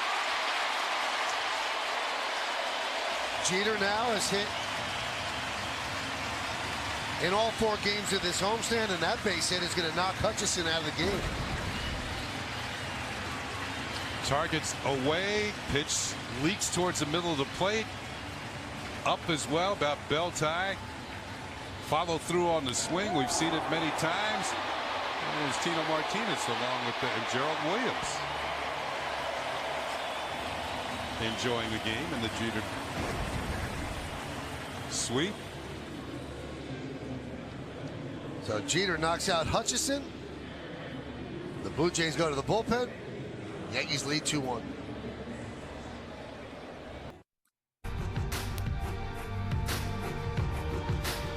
Few things with the New York Yankees that never change.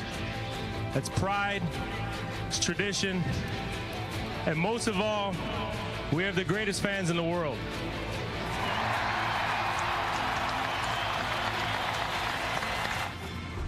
6 years ago today, Derek Jeter gave what many consider one of the best impromptu speeches closing that old ballpark. No notes, took the mic, and really gave a moving speech that night. I think that's one of the things I'm going to, all the things he's done on the field, but that's one of the things I'm going to remember the most. That particular night, closing down the old Yankee Stadium right across the street. So Yankees lead 2-1 here. And here's Brian McCann with Jeter on first. And the Blue Jays make the Verizon call to the bullpen. And Aaron Loop comes on in relief.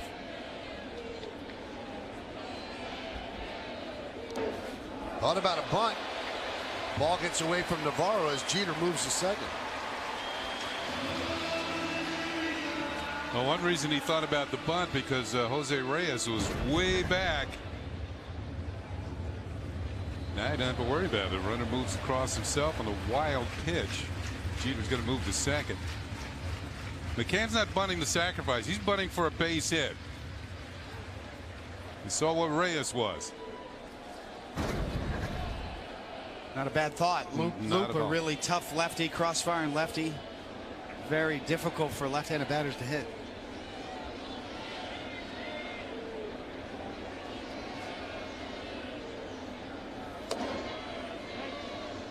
Let's see now the Blue Jays amend the shift. They move 2 players to the left side, which opens up more of the right side for McCann. And as the numbers on Luke during the year, you can see he's very effective. Maybe a few too many walks, 30 walks there.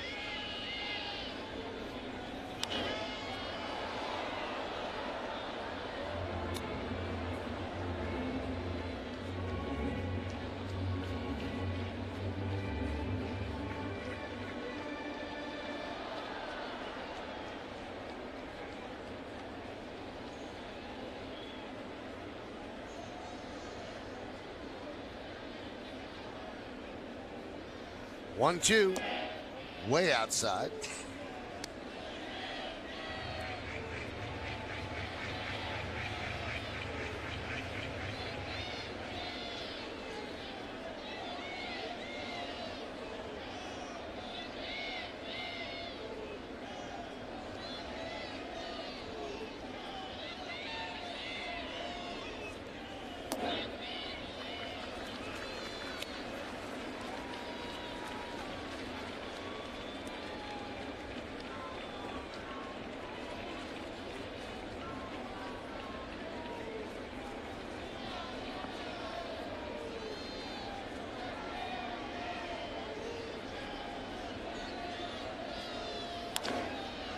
Grounded to short right field. That'll get Jeter over to third. Runner on third with 1 out.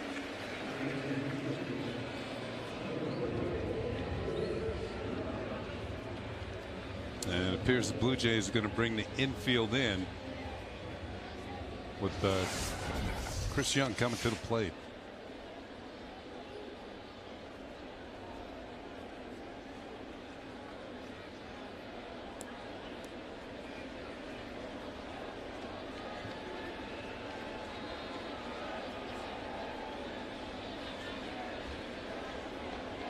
Blue Jays bring the infield in for Chris Young. 1-0.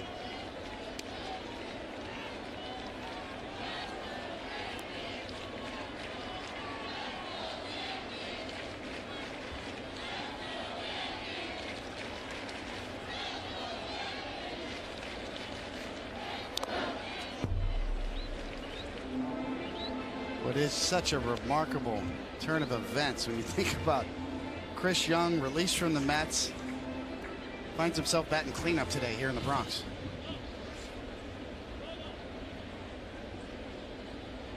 Very talented young player.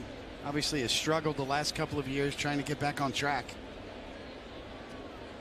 His short stint in the Bronx has done him well.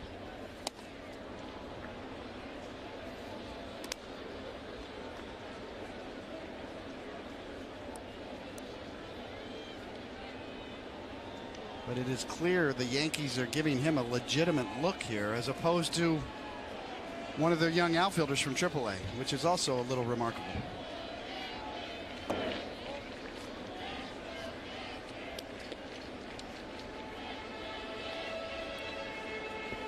In the past, Chris Young has had the ability to go 20-20 3 times. 20 home runs, 20 steals in the same season. 2-2. Swing and a miss. Young down on strikes.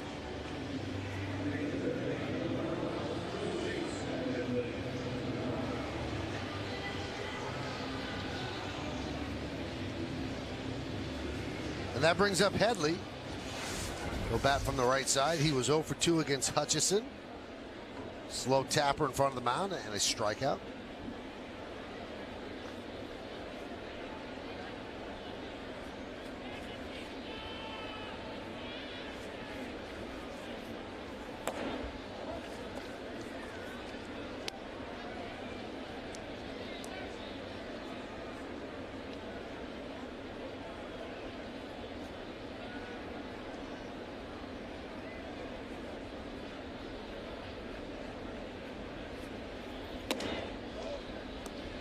Two and 0.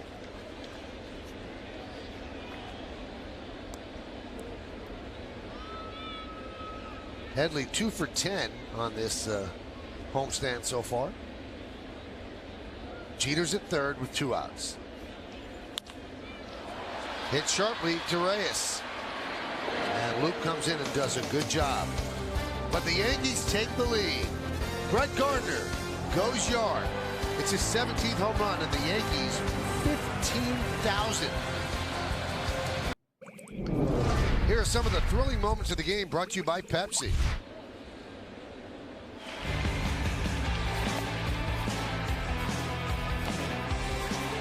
Masahiro Tanaka today, very solid. Some splitters down to get it that swing and miss that he's so noted for. A fastball in that mix, too, on the inside corner. Tanaka passing the test today so far, and very economical as well, as he's going to get into the 6th inning here with just 61 pitches.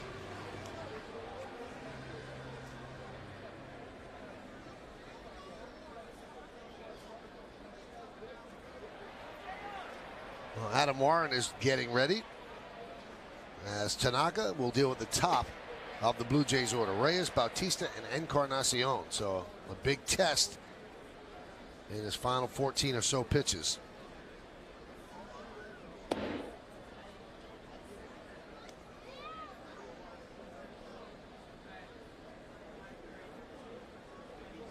Todd Redmond is warming up in the Blue Jay bullpen.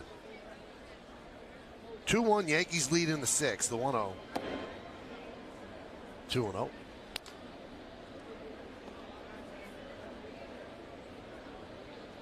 Would imagine that Joe Girardi and Larry Rothschild will be very careful with Tanaka in this inning. Up the middle, a base hit for Reyes. 2 for 3 against Tanaka. Yeah, Reyes had a 7-game hitting streak broken yesterday, and continues to swing the bat well. 2 hits off Tanaka today. This is his first start back, obviously, Tanaka, that is, and there were talk of a 70 to 75 pitch count, but in my mind, Michael, they're going to pushing it here a little bit. You got him through 5 innings. He's got the lead. Now here in the 6th inning, you're already approaching 65 pitches here, and the leadoff batter's on. These pitches are going to get harder and harder. It's when fatigue starts to set in, especially conditioning-wise. His first big league start in a long time. I would not let this go on much longer, in my opinion, especially with Adam Warren ready to go.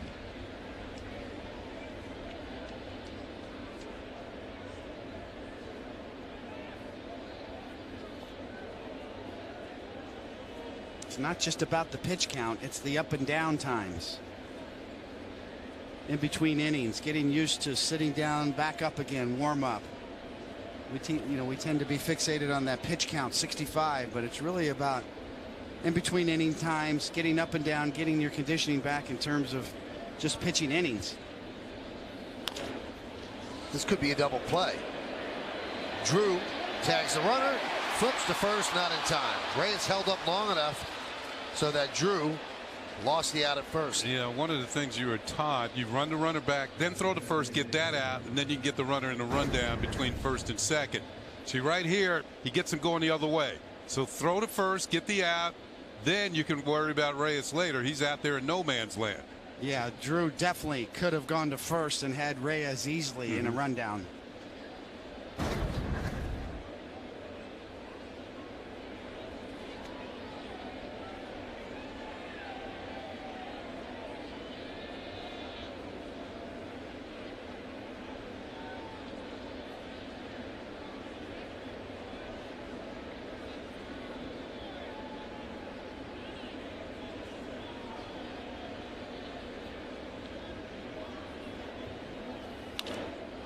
Rip foul.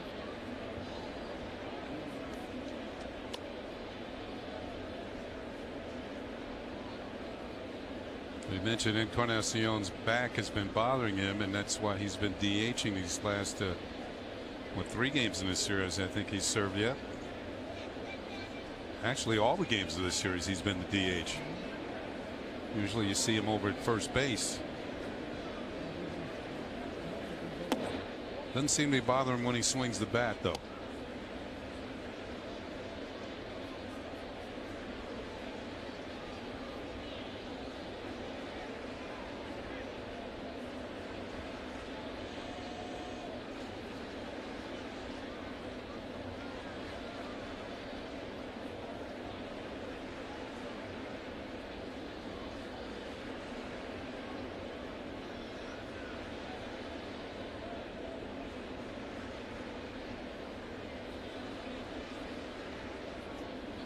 Bautista at first, held there by Cervelli. 1-1 count on Encarnacion. We're in the 6th. Yankees lead 2-1. Pair of home runs for the Yanks. Brian McCann in the 1st and Brett Gardner in the 5th.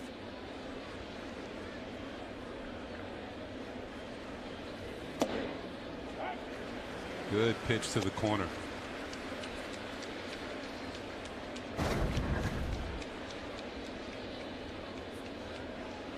That one had a little swing back to it. Right on the edge. It caught a hint of the corner. The front corner.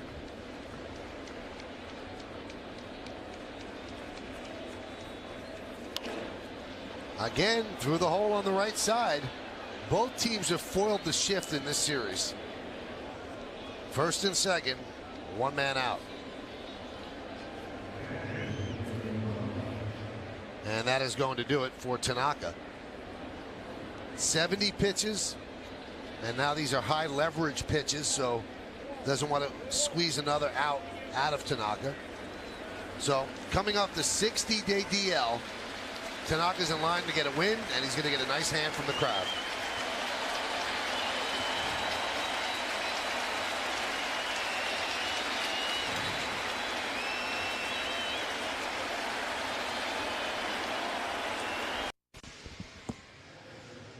All right, there's a game tomorrow. A 4-game set starts against the Orioles. Tomorrow's starting pitchers brought to you by Verizon Fios, making life more entertaining with America's fastest, most reliable internet that's powerful. Wei-Yin Chen had a good year for the Orioles. He'll go up against Michael Pineda. Record does not indicate how well he has pitched with a 2.15 ERA. Our coverage is going to begin at 6 p.m. on, 6:30 pregame and 7:07 first pitch. That'll be Pineda's final home start of the year.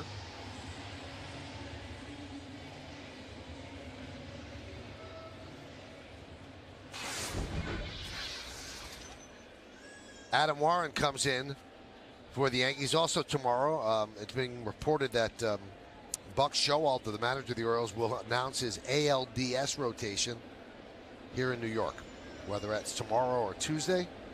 But Buck likes to draw things out. So first and second, 1 out, 5 1/3 innings for Masahiro Tanaka. And Navarro takes a strike. Overview on Tanaka, David? Very good. I think the Yankees should be very pleased with Tanaka. Obviously, you're going to see how he feels tomorrow, how he comes out of this health-wise, but A very good outing. The splitter was excellent. I think we've seen better velocity on the top end on his fastball previously, but that's understandable at this point. The usual good Tanaka control, too. Didn't walk anybody, 4 strikeouts. You get the feeling he's still building arm strength then. Definitely. Yeah.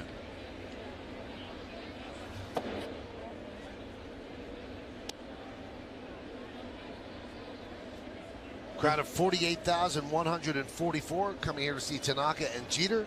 15th sellout of the year. His body language was good on the mound, too. He didn't look like he was holding back. He made all of his pitches.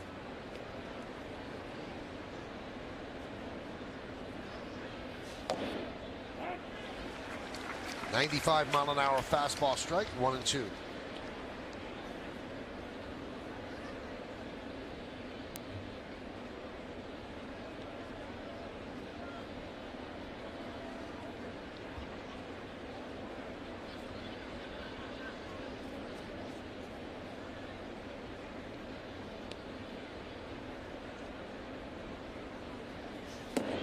Swing and a miss.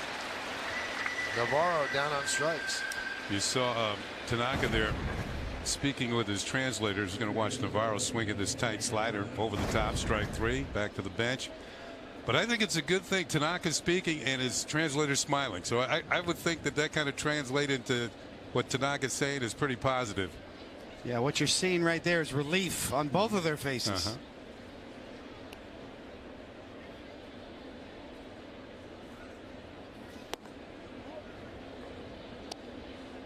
Count 1-0 on Dan Johnson.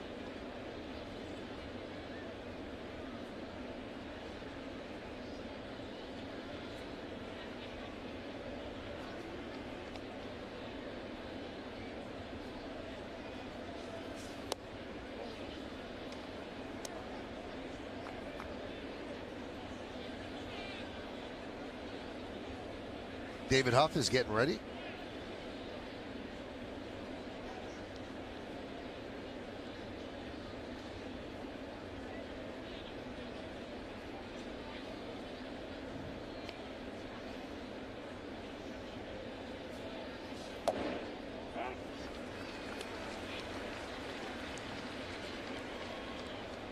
Adam Warren picked up a save here the other night, his 3rd of the season.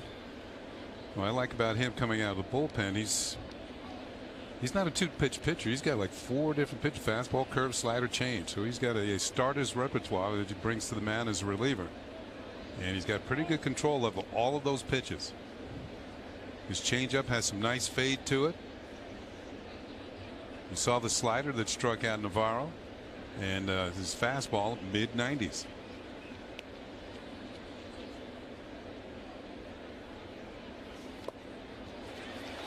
Two and two. It's a good changeup there, right on cue, Kenny. And that's kind of, you know, Dan Johnson at the plate. He's got some power. That's kind of the book on him. You know, he's a legendary minor league hitter. 221 career home runs in the minor leagues. You don't want to be hitting that many homers in the minors. Sort of, kind of like Bull Durham, right? Yeah.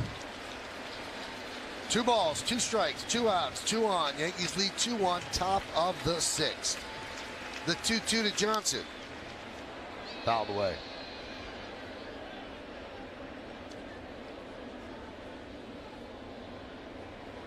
Also has 56 career major league home runs too. So Dan Johnson, if you remember, back with Oakland, breaking in 05, and then Tampa Bay hit a big home run at the end of the season one year for the Rays. And then here he is again with another shot. It was against the Yankees. 2-2. Swing and a miss. Strong performance by Adam Warren. Tanaka likes it, so 5 1/3. And he's in line to pick up a victory after coming up the DL and been there for a long time.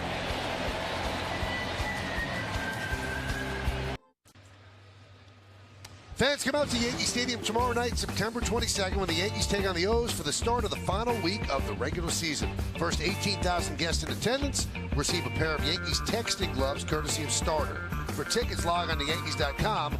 Visit the Yankee Stadium ticket window, Yankees clubhouse shops, or call Ticketmaster at 877-469-9849. Also remind everybody that the 3 night games at the stadium next week. The Yankees are opening the gates at 4 so that all ticketed fans could see batting practice for the Yankees and maybe catch a couple of swings by Derek Jeter during BP. So the gates will open at 4 on Monday, Tuesday, and Thursday, and will open at 11 a.m. for the Wednesday afternoon game. So tomorrow, we've been waiting on texting glove night. Yes, we have. Yeah.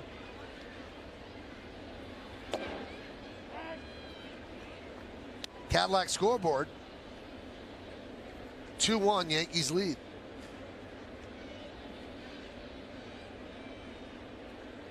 Kind of like that Wednesday day game. Businessman special. Go ahead, kids. Take off school. It's a cultural event. I'll write you a note. Come out to the stadium and learn something. That's right. Wednesday day game. Derek Jeter's last day game at the stadium. That's right. Might be a national holiday. Why not?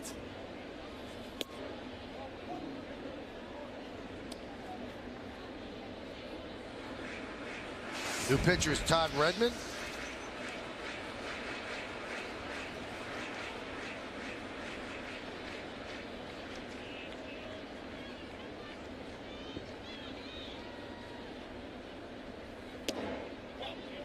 Three and one.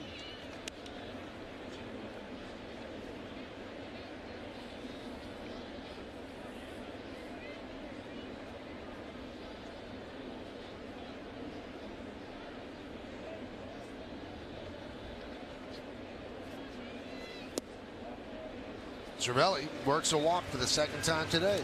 2 walks and a strikeout. No contact day for Francisco. Just as long as it walks outnumber the strikeouts, you're helping the team.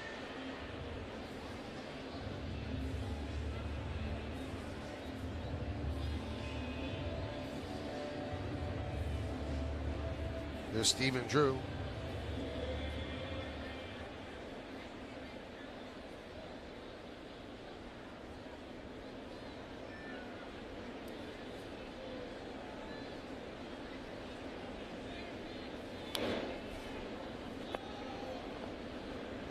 This chiropractic telecast is presented by authority of the New York Yankees and may not be reproduced or retransmitted in any form. The accounts and descriptions of this game may not be disseminated without the express written consent of the New York Yankees.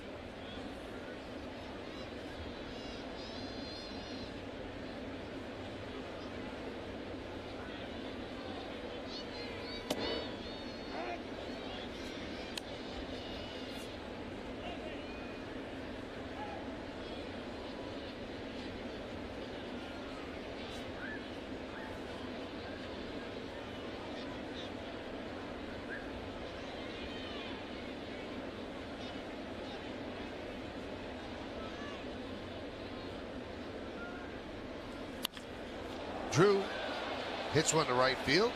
Bautista runs it down. 1 away.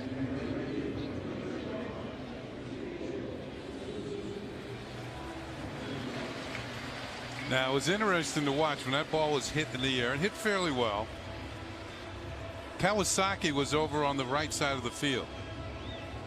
He raced over to third base to cover third in case that ball got in the gap. So infielders are going to have to be wary of who's on base, what's going on, where the ball's hit. It's not only the shift, they've got to get back and cover the bases.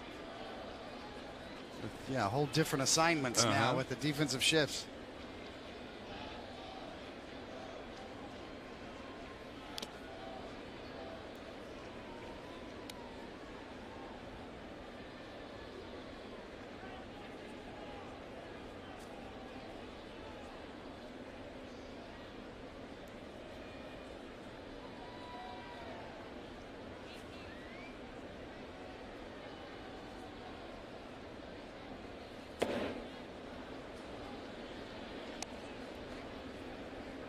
Ichiro 2 for 2 today with a stolen base. He's 13 of 16 in stolen bases.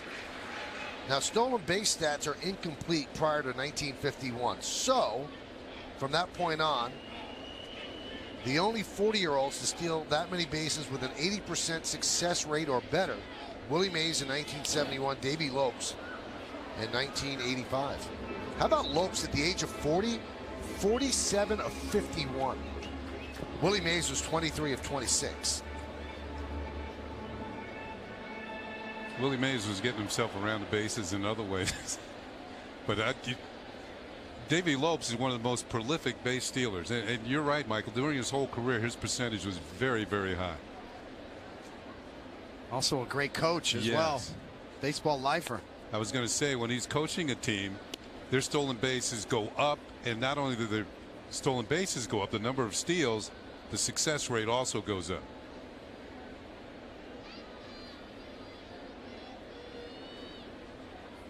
I'm surprised by Willie Mays on that list because you know, all the stories I heard were it was hard to watch Willie at the end of his career. Yeah, it was.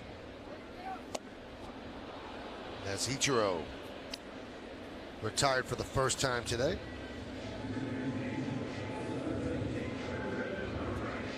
I think Derek Jeter's run into some of that this year as well. You know, I mean, you raised the bar so high as Willie Mays did, and then in the end of your career, in your last year, you don't have the same numbers that you once had.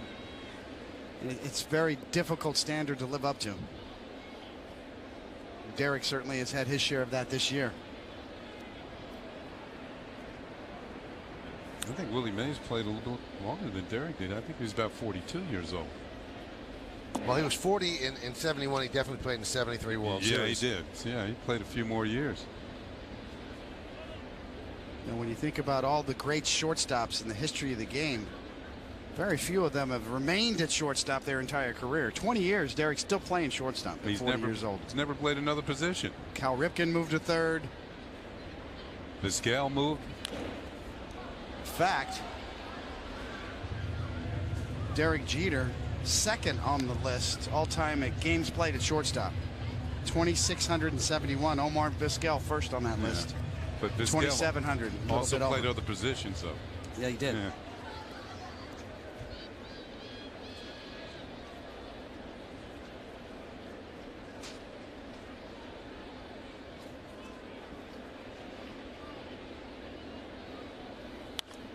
Ryan fouls it away.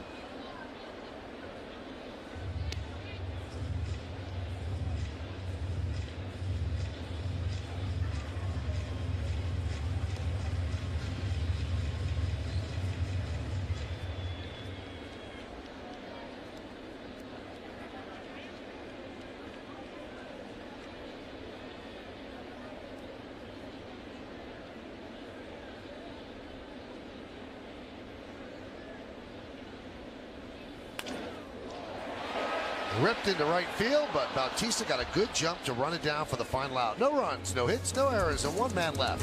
We go to the seventh. Yankees 2 and the Blue Jays 1.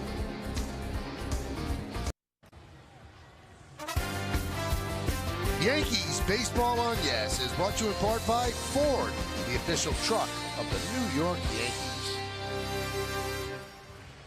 All right, we go to the seventh inning. Adam Warren got the final two outs of the sixth in relief of Masahiro Tanaka, both by strikeout. And now it'll be Kawasaki, Pompey, and Goins against Adam Warren.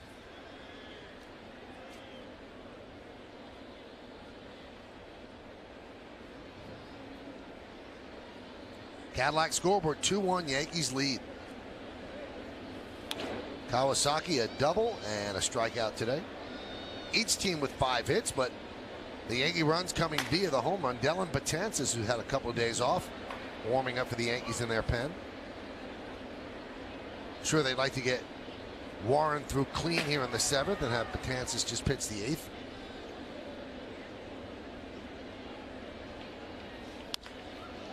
Chop towards second. Drew makes the play, one away.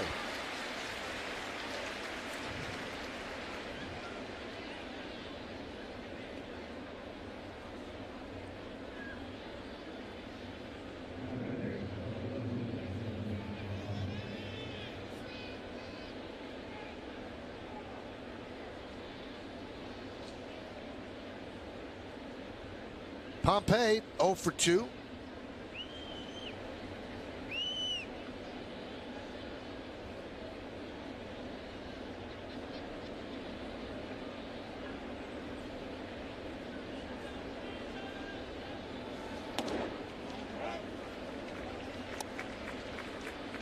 Adam Warren has come in throwing strikes right now. He's just playing catch with Brian McCann. It's a well-executed pitch, like a backdoor cutter or slider to the outside corner. Kind of a renewed confidence from Adam Warren. Fly ball left field, drifting back Young. 2 outs here in the 7th.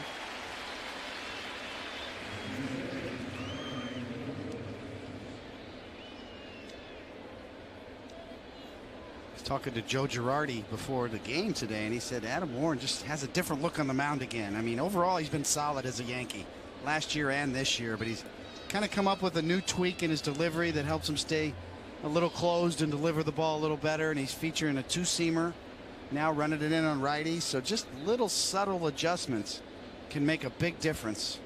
And Adam Warren clearly very confident on the mound right now.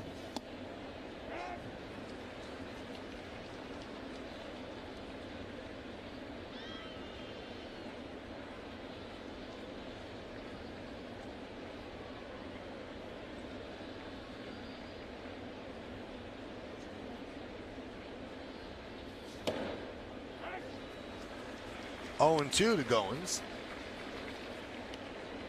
He's been ahead of just about every hitter. Just pouring strikes in there.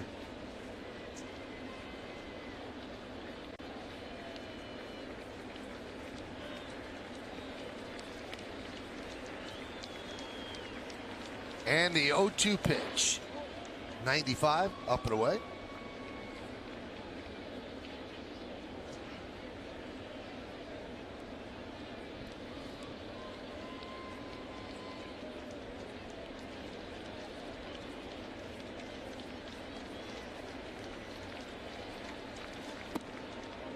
Two and two.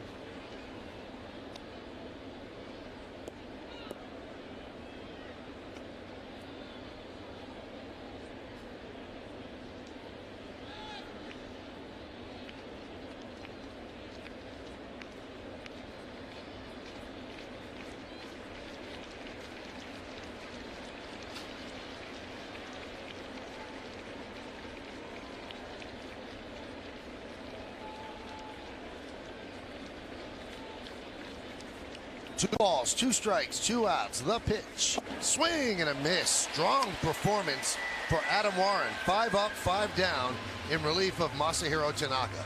At the end of 6.5 innings of play, Yankees 2, Blue Jays 1. Time for the 7th inning stretch here at the stadium, but we'll stay where we are to honor America in the Bronx. Please rise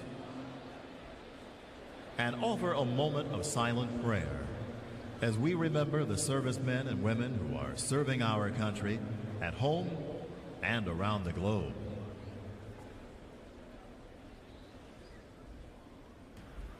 Thank you.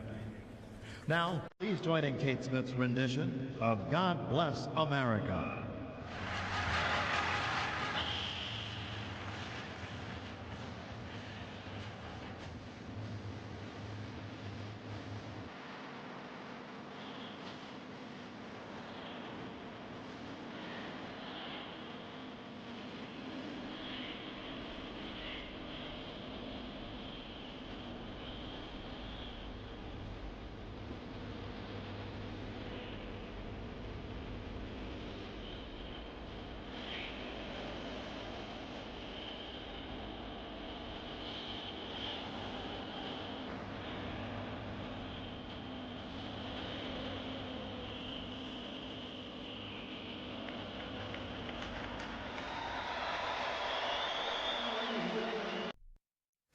Hi, everyone. Bob and Jack with your Tri-State Ford update. Adam Warren, first man out of the pen, doing a nice job so far, keeping Tanaka in line for the win. All right, Bob. And Tanaka pitched well for the Yankees. 5 1/3 innings. He ended up facing 21 batters, 1 3-ball count, and only 3 2-ball counts. That told me that he had confidence in his stuff. We're used to seeing the splitter, the slider, and the sinker. He had a new wrinkle today. He threw 11 curveballs, so he even had confidence in that pitch. All right, we'll break it down further coming up later on the postgame. Now back to the stadium, guys.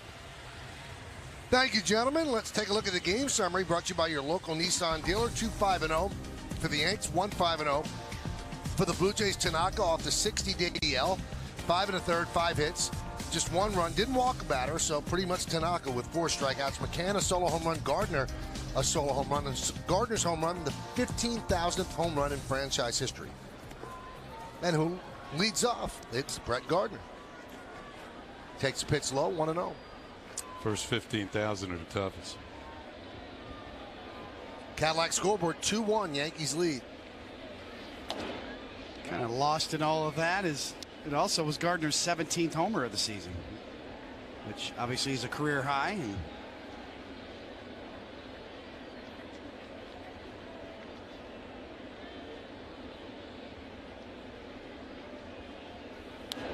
now Jack Curry tweeting out that the Yankees have retrieved that historic home run ball from a fan in right field. In exchange for giving the Yankees a ball, the fan will get to meet Brett Gardner, who hit the 15,000 after the game, and get some signed items. Very cool. Thanks to Jack Curry.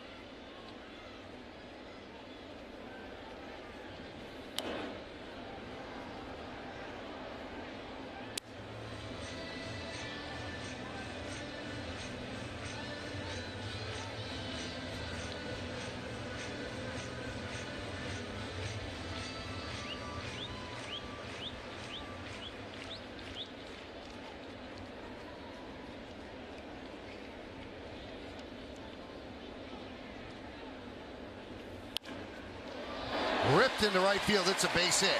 Cutting over is Bautista. He'll play it off the wall as Gardner, getting his stroke back, gets a double to start off the 7th. That started to come together yesterday when he had a couple of hits, and today a home run, and now this double. It's not very often you get a double on a ball hit to the right side of the first baseman, but Gardner has that type of speed. Bautista had to run it down before he could get back in. Gardner's at second.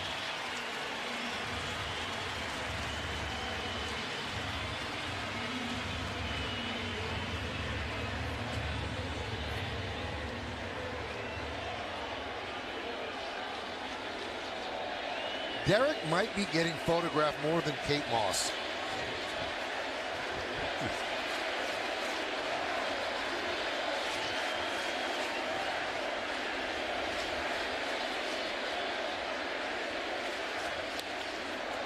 Tries to bunt and doesn't have to as it gets past Navarro, and Gardner will move to third. I had the inkling that he was going to try and lay one down and move Gardner over to third base with 1 out. Instead, holds the bat back. Pitch gets away from Navarro, who looked like he was anticipating Derek making contact. And he doesn't. And this is going to force the Blue Jays to bring the infield in.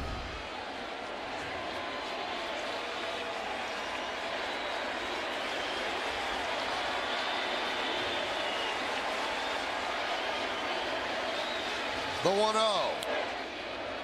Foul back, 1-1. By the way, that went as a passed ball that allowed Gardner to get the third.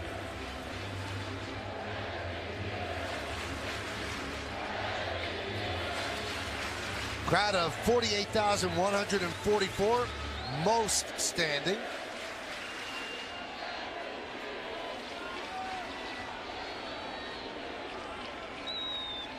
The 1-1. 1-2.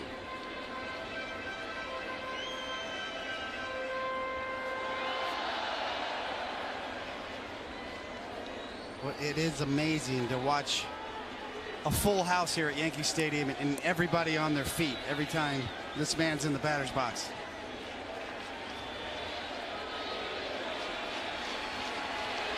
Infield is in. Jeter 1 for 3 today. The 1-2.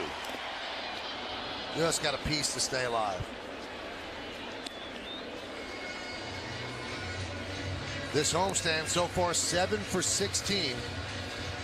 Remember, this little run comes on the heels of 0 for 28, his second longest hitless streak of his career.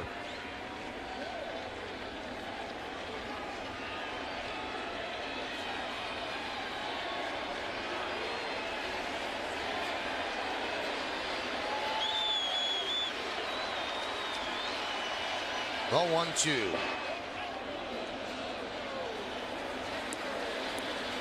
3 straight slow breaking balls from Redmond.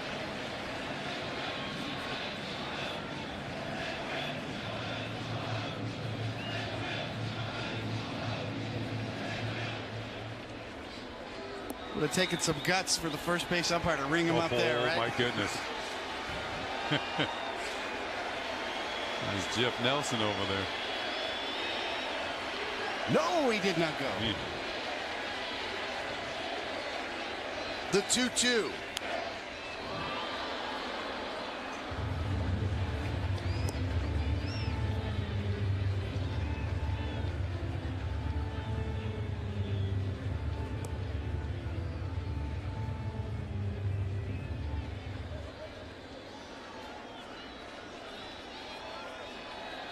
Two-1 Yankees lead.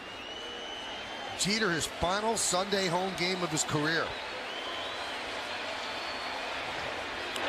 Line drive down the left field line. It's a base hit. It'll go into the corner. Gardner scores. Jeter with another 2-hit game picks up an RBI double, and the Yankees lead 3-1. Well, Redmond stayed with that slow breaking ball once he got 2 strikes, but this was the worst of the 4 that he threw. You got to make them better than the previous ones, and this one kind of stayed on the inner third, and Derek just ripped it into the corner. Had a double in the corner last night, and another double into the same corner this afternoon. He drove in Gardner yesterday. He drives in Gardner again today.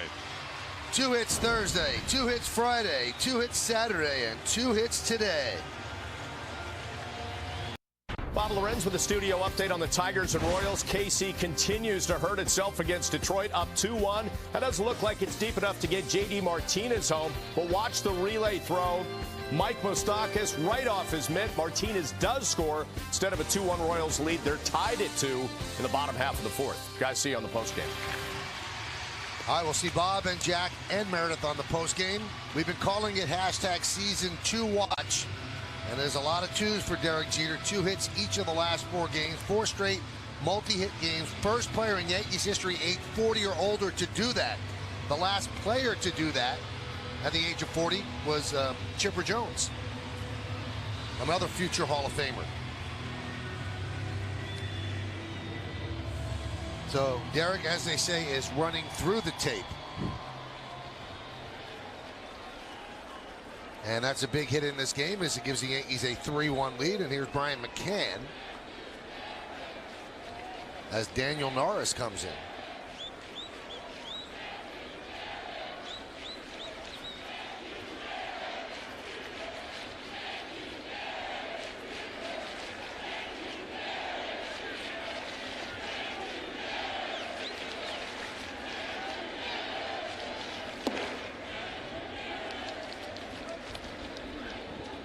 A lot in the crowd, a lot of people in the crowd chanting, "Thank you, Derek."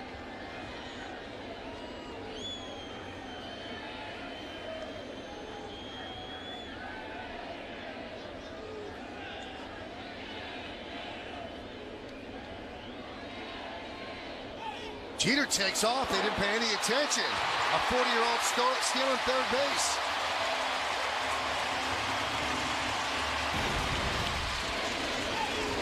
Right about here, you're hearing the Blue Jay bench going, step off. Too late. Taking advantage, a veteran. If you're going to give it to me, I'm going to take it. And he's turning back the clock today. That is stolen base number 10 in double figures on the season. Infield comes in now for McCann. 3-0. And Daniel Norris has worked his way up the Blue Jays to the major league club in a hurry. Started at A-ball, AA, AAA, and now to the big leagues. All in one season. Major league debut, first hitter he faced was Big Papi. Struck him out. Deep to right field. There it goes. See ya. A long 2-run home run for Brian McCann. And the Yankees lead 5-1.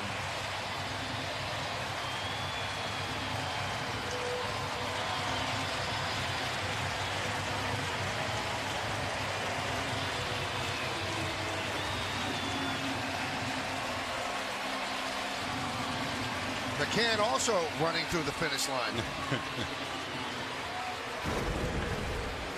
He's always hung in there really well on left-handed pitching, and that's out over the plate. You get the sense that he knows it right about there. Yes, I got it. A hitter will tell you when he hits it like that, he knows it's no way it's going to stay in the ballpark. Certain feel in your hands, right? Oh, yeah. That vibration. You hit it, you feel the feeling in your hands. It kind of runs all the way through your arms up to your brain, and then you start to smile.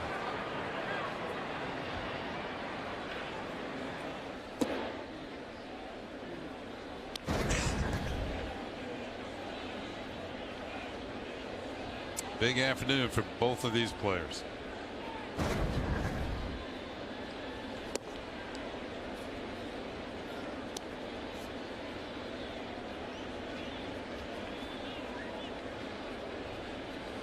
So Derek, with all of his hitting, has pushed the average to 255. Remember, he had dipped under 250.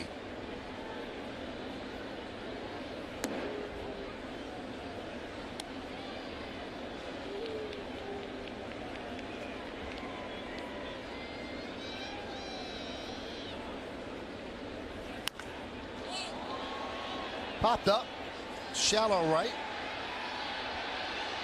Bautista puts it away for the first out.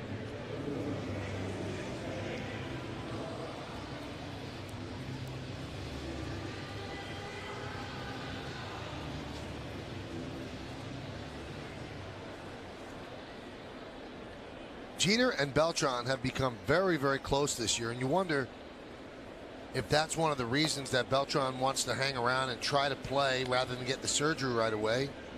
Maybe he wants to be a part of Derek's final week.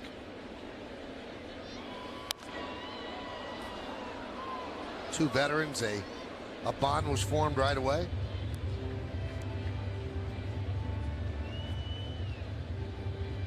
Yeah, I don't think 1 week is going to make a difference in the type of surgery that Beltran needs. Just a little clean out. Bone chips and loose bodies in the elbow is a lot easier surgery than potential Tommy John type surgery or anything along those lines. Yeah, he doesn't want to miss out on the history, so to speak.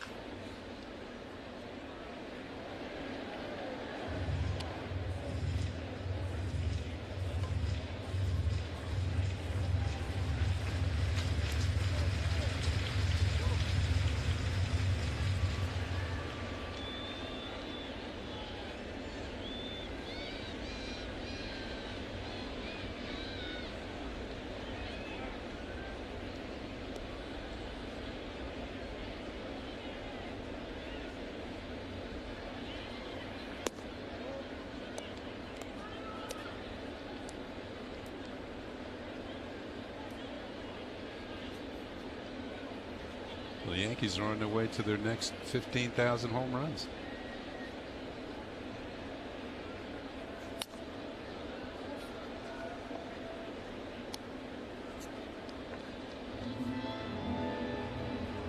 So Derek 2 for 4 today as the DH. Joe Girardi was asked today, is he going to play the rest of the way? He said, well, the way he's hitting, yeah, why wouldn't he?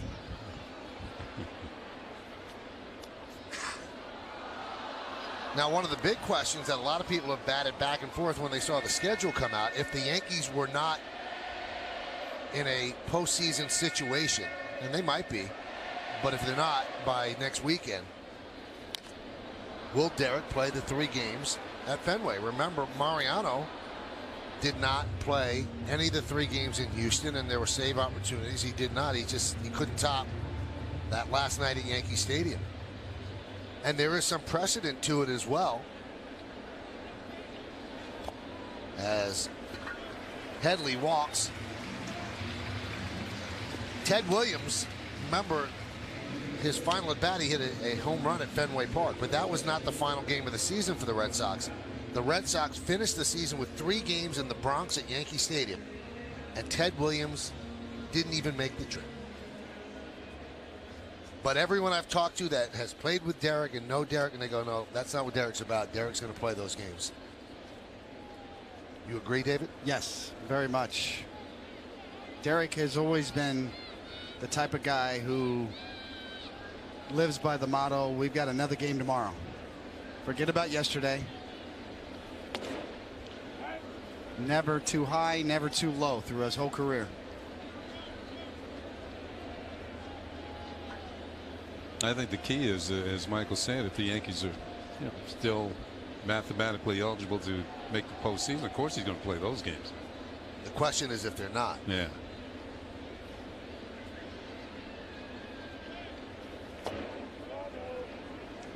And I really anticipate a very good reception from the Fenway faithful up there. The last time we were in Boston doing the game up there, Michael, they received him very well. Boston has a history of showing up and really having a sense of history on these types of nights, and I think they will show Derek ultimate respect. Years ago, there was a gentleman who worked with the Baltimore Orioles, Dr. Charles Steinberg, and now he works for the Red Sox, and he's planning the event that the Red Sox are going to have for Derek at Fenway Park in this, the final celebration of Derek's last game in Fenway. And I saw him a few weeks ago, and he was saying, well, he was asking me about the other ones that the other teams have had. So he wanted to get, have a signature idea for the Boston Red Sox in their final farewell to the Yankee captain. So that they're planning something special. Let's put it that way. I told them that the Texas Rangers had the former President Bush come out. I said that's going to be hard to top.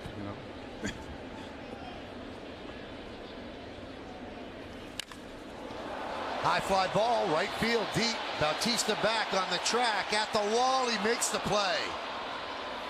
Fires to first, but getting back in time is Headley. I think one thing we lose when we think about Jose Bautista, he is a great home run hitter. He's also a very good hitter as far as batting average is concerned, but he's a good defender. He's got a very strong arm. He makes a nice play on this play. He's a good, well-rounded baseball player. He can steal a base when you need it. You can see him feeling for the wall, leaps at the very end, and makes a nice play. Now, Jeter thought the Yankees might have had another one here. Cervelli gives it a ride, but Bautista has a different idea in right field. He's a good all-around ball player, Jose Bautista. Steven Drew swings and misses. Well, what a great shot at Jeter right there. You get the sense that he is soaking up every last minute of the remaining time here for him.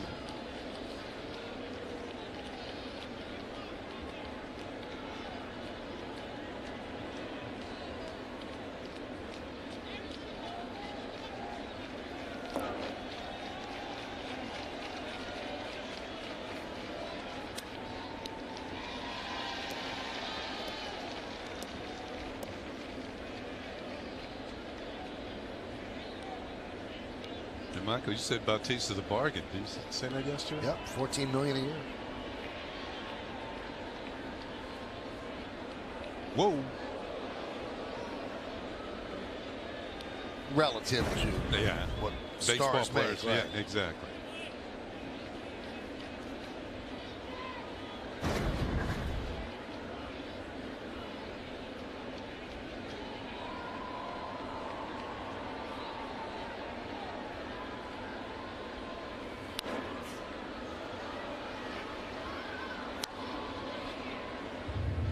Blue Jays made some great trades in their history, but that might have been one of the best ones ever.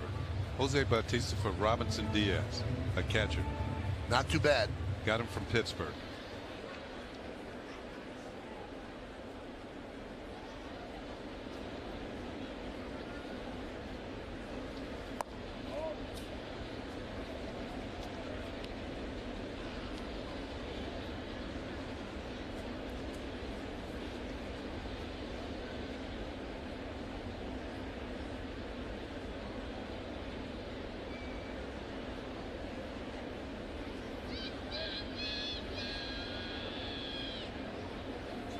Swing and a miss.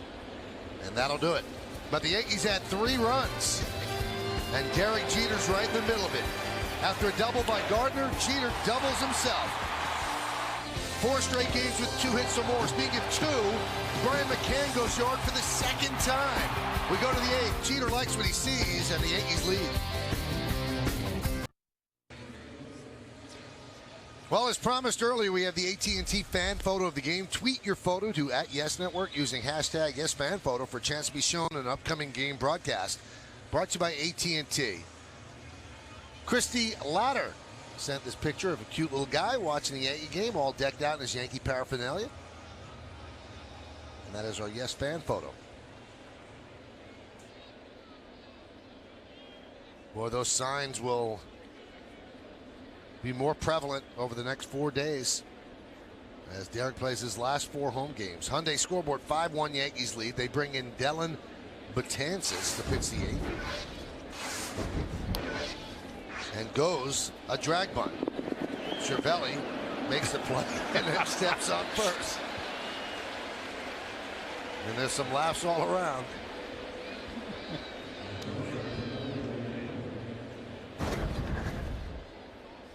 Well, first of all, it's not a bad bunt. Goes has the speed. Cervelli goes to tag him and says, wait, I can step on the base.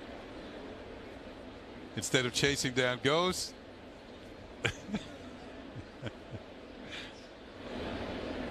Oh, my goodness. Goes puts on the brakes. Cervelli looking for the bag. What?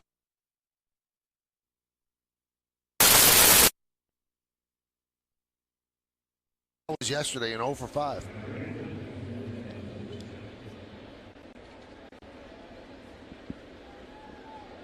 Yeah, he's reached safely in 108 of his last 126 games. So he's been doing the job at a leadoff spot for these Jays. Once again on the first pitch, Reyes uber aggressive. Betances, sparkly numbers on the year.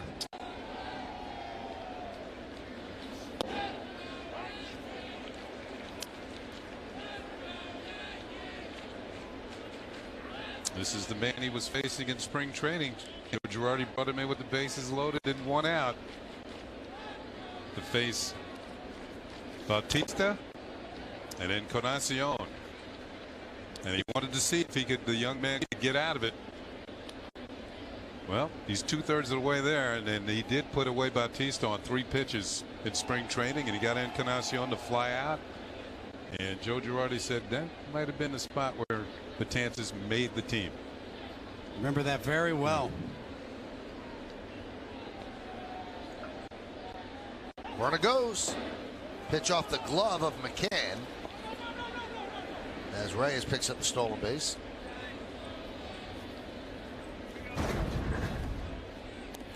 Reyes with a running lead, and Betances pulls the curveball down and away. No real chance for McCann to get over and block that or pick it. Try to put Betances' year in sort of a historical perspective. I think we all remember Mariano Rivera and his relief work in 1996. Maybe one of the best years ever by a reliever. As you see, that pitch right there has locked up a lot of hitters this year. And just Bautista, watch his front leg. Gets it down on a jelly leg. Just locks him up. Pitch is clearly a strike, and Betances has done that as well as anybody in the big leagues this year. And that's how he got him in spring training with the hook.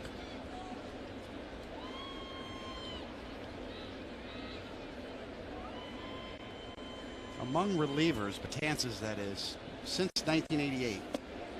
Another nasty lockup job. With 80 innings pitched or more since 1988, Betances has a 1.67 FIP. That's the 5th best. Fielding independent pitching that combines things the pitchers can control. Walks, strikeouts, and home runs. Things the pitcher controls all by himself. Reyes goes and steals 3rd.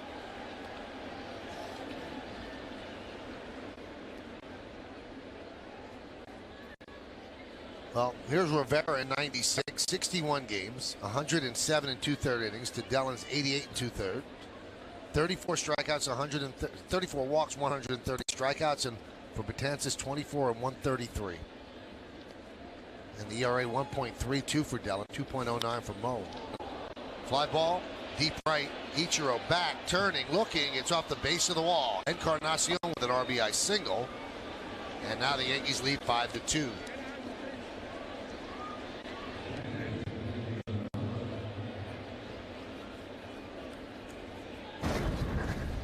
We'll see Encarnacion, one of the best right-handed hitters in the game. Betances challenges him right down the middle.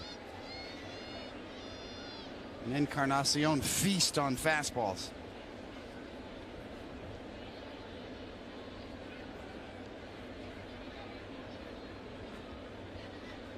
Ichiro gets it back in quickly. I don't think Encarnacion busted it out of the box, but I don't think he would have made it to second either.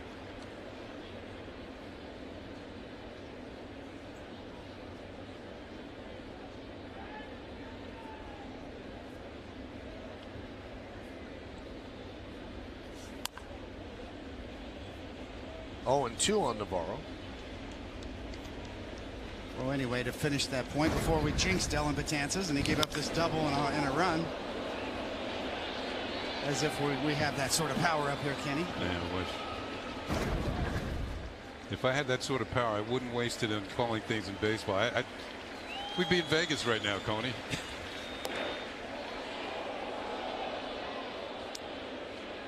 I think you saw those numbers. Mariano Rivera, when you throw in a couple of metrics real quick, when you adjust for game situation and win probability, Mariano Rivera has the best, top ranked reliever season of all time. Dellin Betances this year the 6th.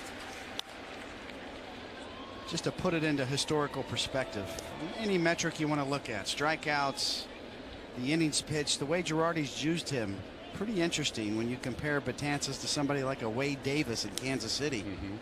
Girardi much more flexible, using Betances for multiple outs, multiple innings.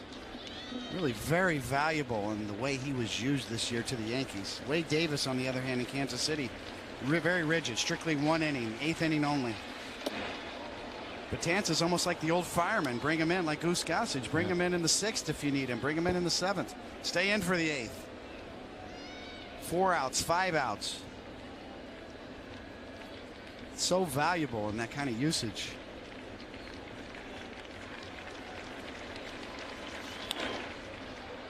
Driven out to right field. Ichiro is there to make the play for the final out of the 8th. 1 run, 2 hits, no errors, and 1 man left. We go to the bottom of the 8th. Yankees lead 5-2.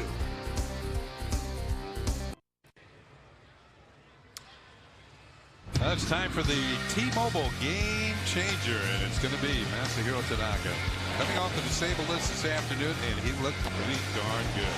5 1/3 innings. Just 5 hits, 4 strikeouts, a lot of them on his signature split finger fastball. Tanaka in line to pick up a win if the Yankees can hold on to the lead.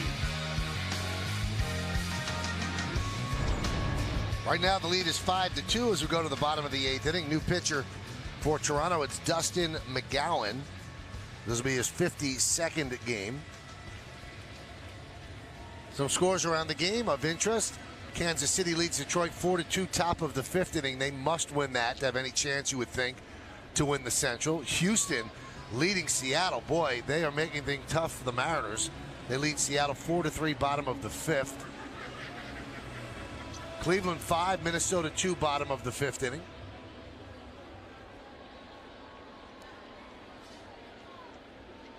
And those are the scores that certainly impact the wild card race, with Philadelphia at Oakland starting in about 5 minutes. McGowan deals low to Ichiro. Anybody gets on, you get a chance to see Derek Jeter again, who was 2 for 4 today.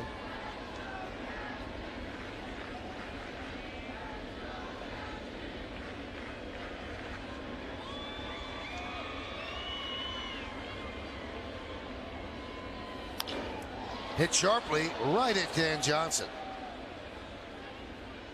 1 away.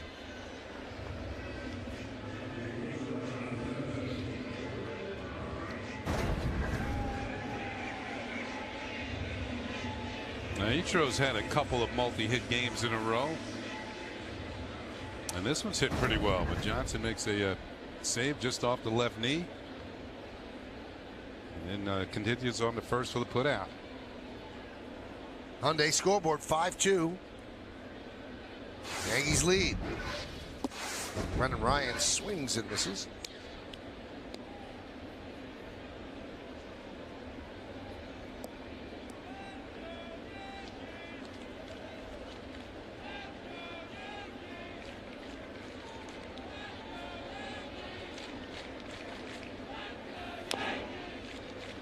And 2.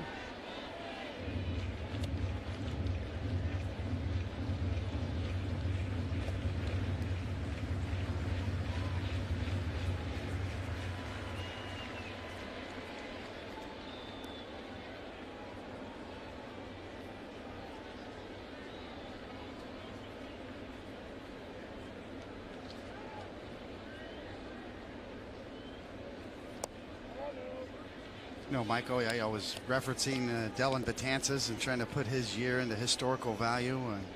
Got to give credit where credit's due. I like to read the blogs and throw out some references. And Brad Lindbergh of Grantland, excellent writer, who did that analysis on Dellin Betances. Or Ben Lindbergh. Got to get that right. You're going to give somebody credit, right? Get the name right. But Ben Lindbergh of Grantland, and Grantland's a fantastic site as well. I like a lot of sites. Baseball Prospectus, Baseball Reference, Fangraphs. So many good sites out there. Some of the blogs. A lot of information out there if you like the numbers and you're a fan of the game.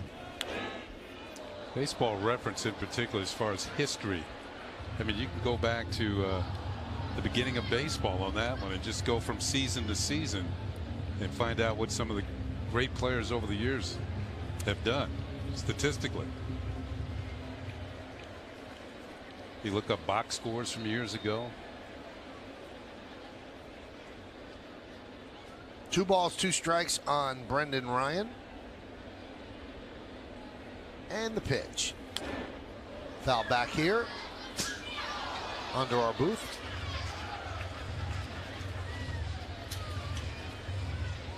David Robertson is up. 3 runs. It's a save situation. A couple of good blogs out there, Michael. I know you read them too. The Pinstripe Bible. Yeah. Nice one. River Avenue Blues. It's all about the money. Great blogs. What was the last one? It's all about the money? Yes.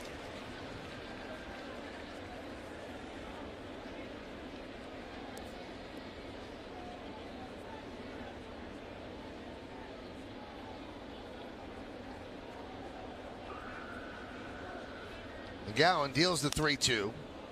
Ryan putting together a tough at bat.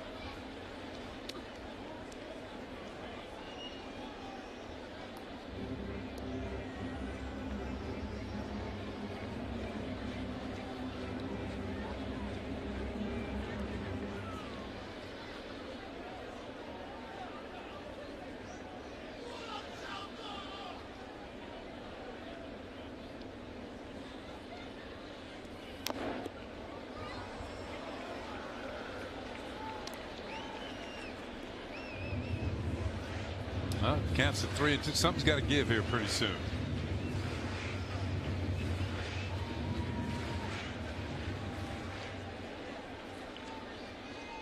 Ryan's hanging tough.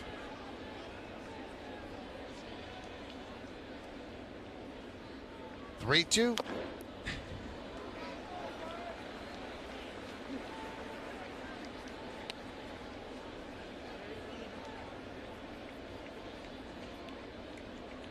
Take a deep breath. Yeah, settle back in there.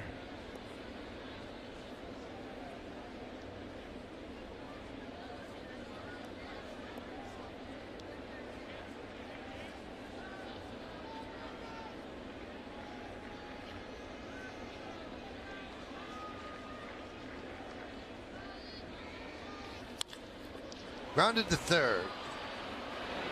Kawasaki for the second out.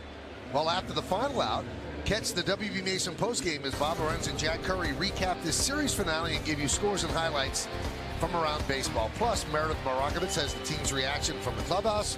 It's all coming up only on Yes. We'll find out how Tanaka feels coming up the DL, pitching 5 1/3. And if the Yankees hold on, he will have picked up his 13th win of the year. Derek Jeter's on deck, but Brett Gardner has to get on with 2 outs.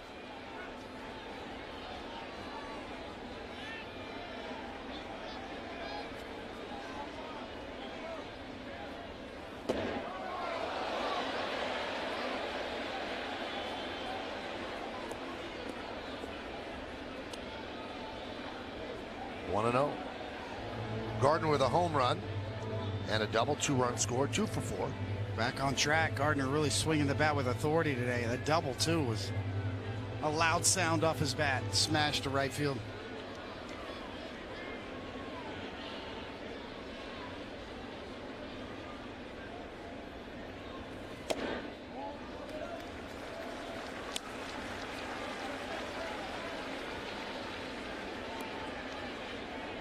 Be a couple other blogs, Kenny, for your notebook there. Yankee yapping, Bronx banter. Actually, Pinstripe Bible's now called Pinstripe Alley.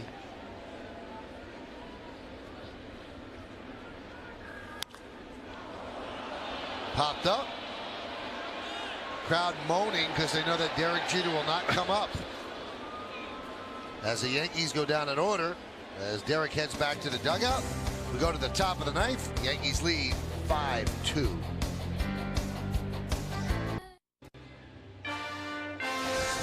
Yankees Baseball on Yes is brought to you in part by your tri-state area Volkswagen dealers. Visit VWDealer.com.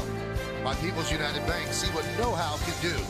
And by your Tri-Honda dealers. Hurry to your local Tri-Honda dealer for great deals on the 2014 models. 3-run lead as we go to the 9th inning. Yankees up 5-2, so they bring on the closer, David Robertson. David's numbers very good in his first season in the role. 37 of 41, 90 strikeouts in 60 1/3 innings. This will be his 60th game. Well, there's no one like Mariano Rivera, but David Robertson has made the transition fairly painless. There's Dan Johnson against Robertson. And a strike. Yankees looking to take 3 out of 4 from Toronto.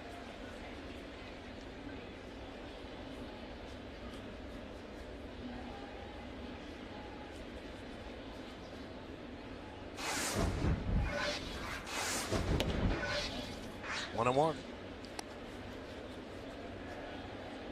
Robertson even has a little bit of cut on some of his fastballs that reminiscent of Mariano.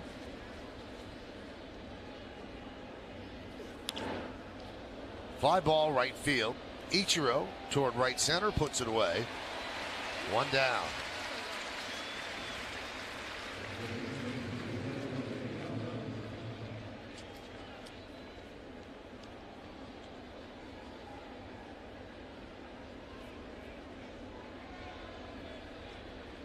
And that'll bring up Munenori Kawasaki.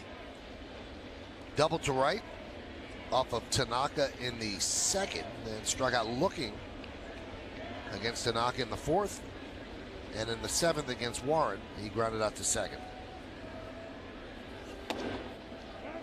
A strike.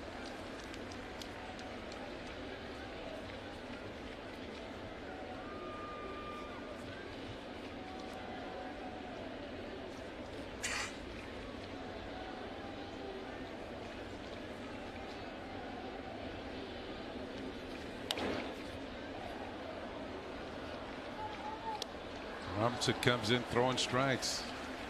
Again, reminiscent of Mariano. Just strike after strike. Efficiency is part of being a very good closer. Keeping your pitch count down so you'll be available for the next day and maybe the next day after that. Grounded to first. Tough hop. Cervelli stays with it. Flips to Robertson. Yankees are an out away.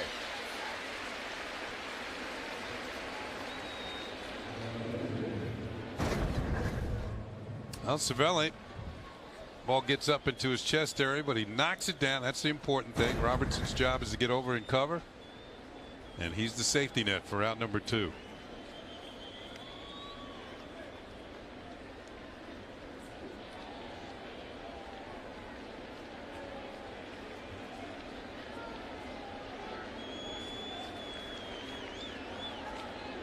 Here's Pompey. And a strike. 3 hitters, 3 first pitch strikes.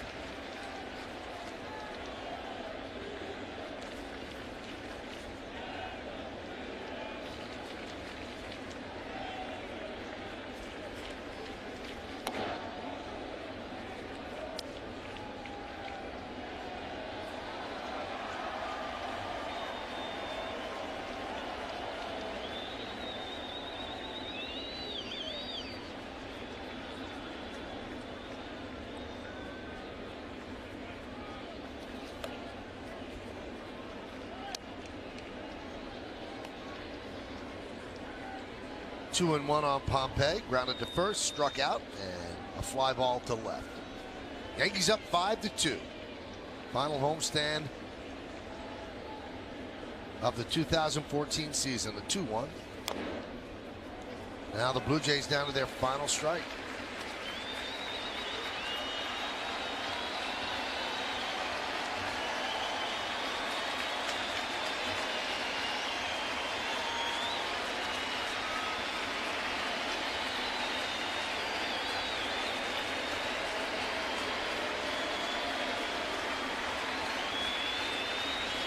Four more to go here at home for Derek Jeter as the Orioles coming into town tomorrow. The 2-2. 3-2.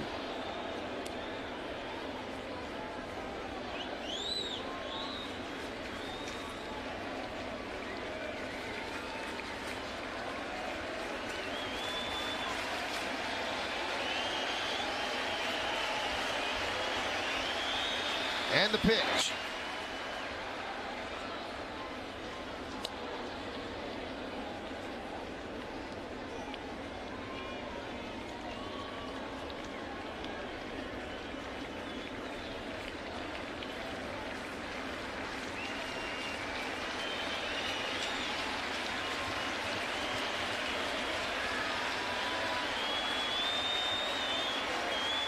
Robertson deals. And he walks Pompey to keep the game alive.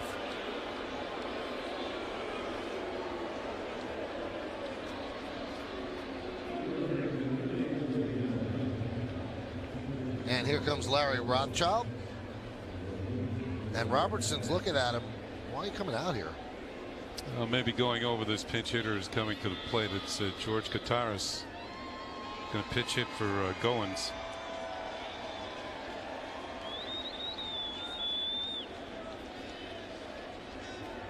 The body language was very funny on Robertson.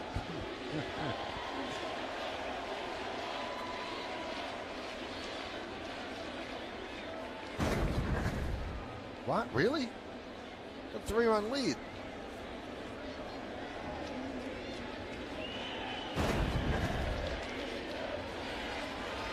So George Kataris will pinch it for Goins. Goins was 0 for 3 with 2 strikeouts. Runner goes.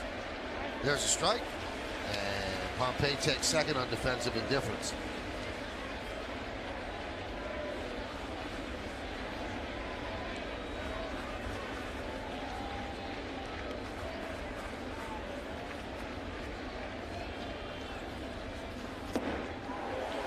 Oh, and 2.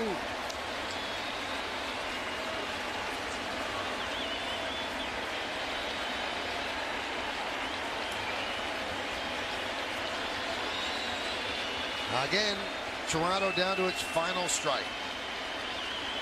Pompey leads off second. The 0-2. 1-2.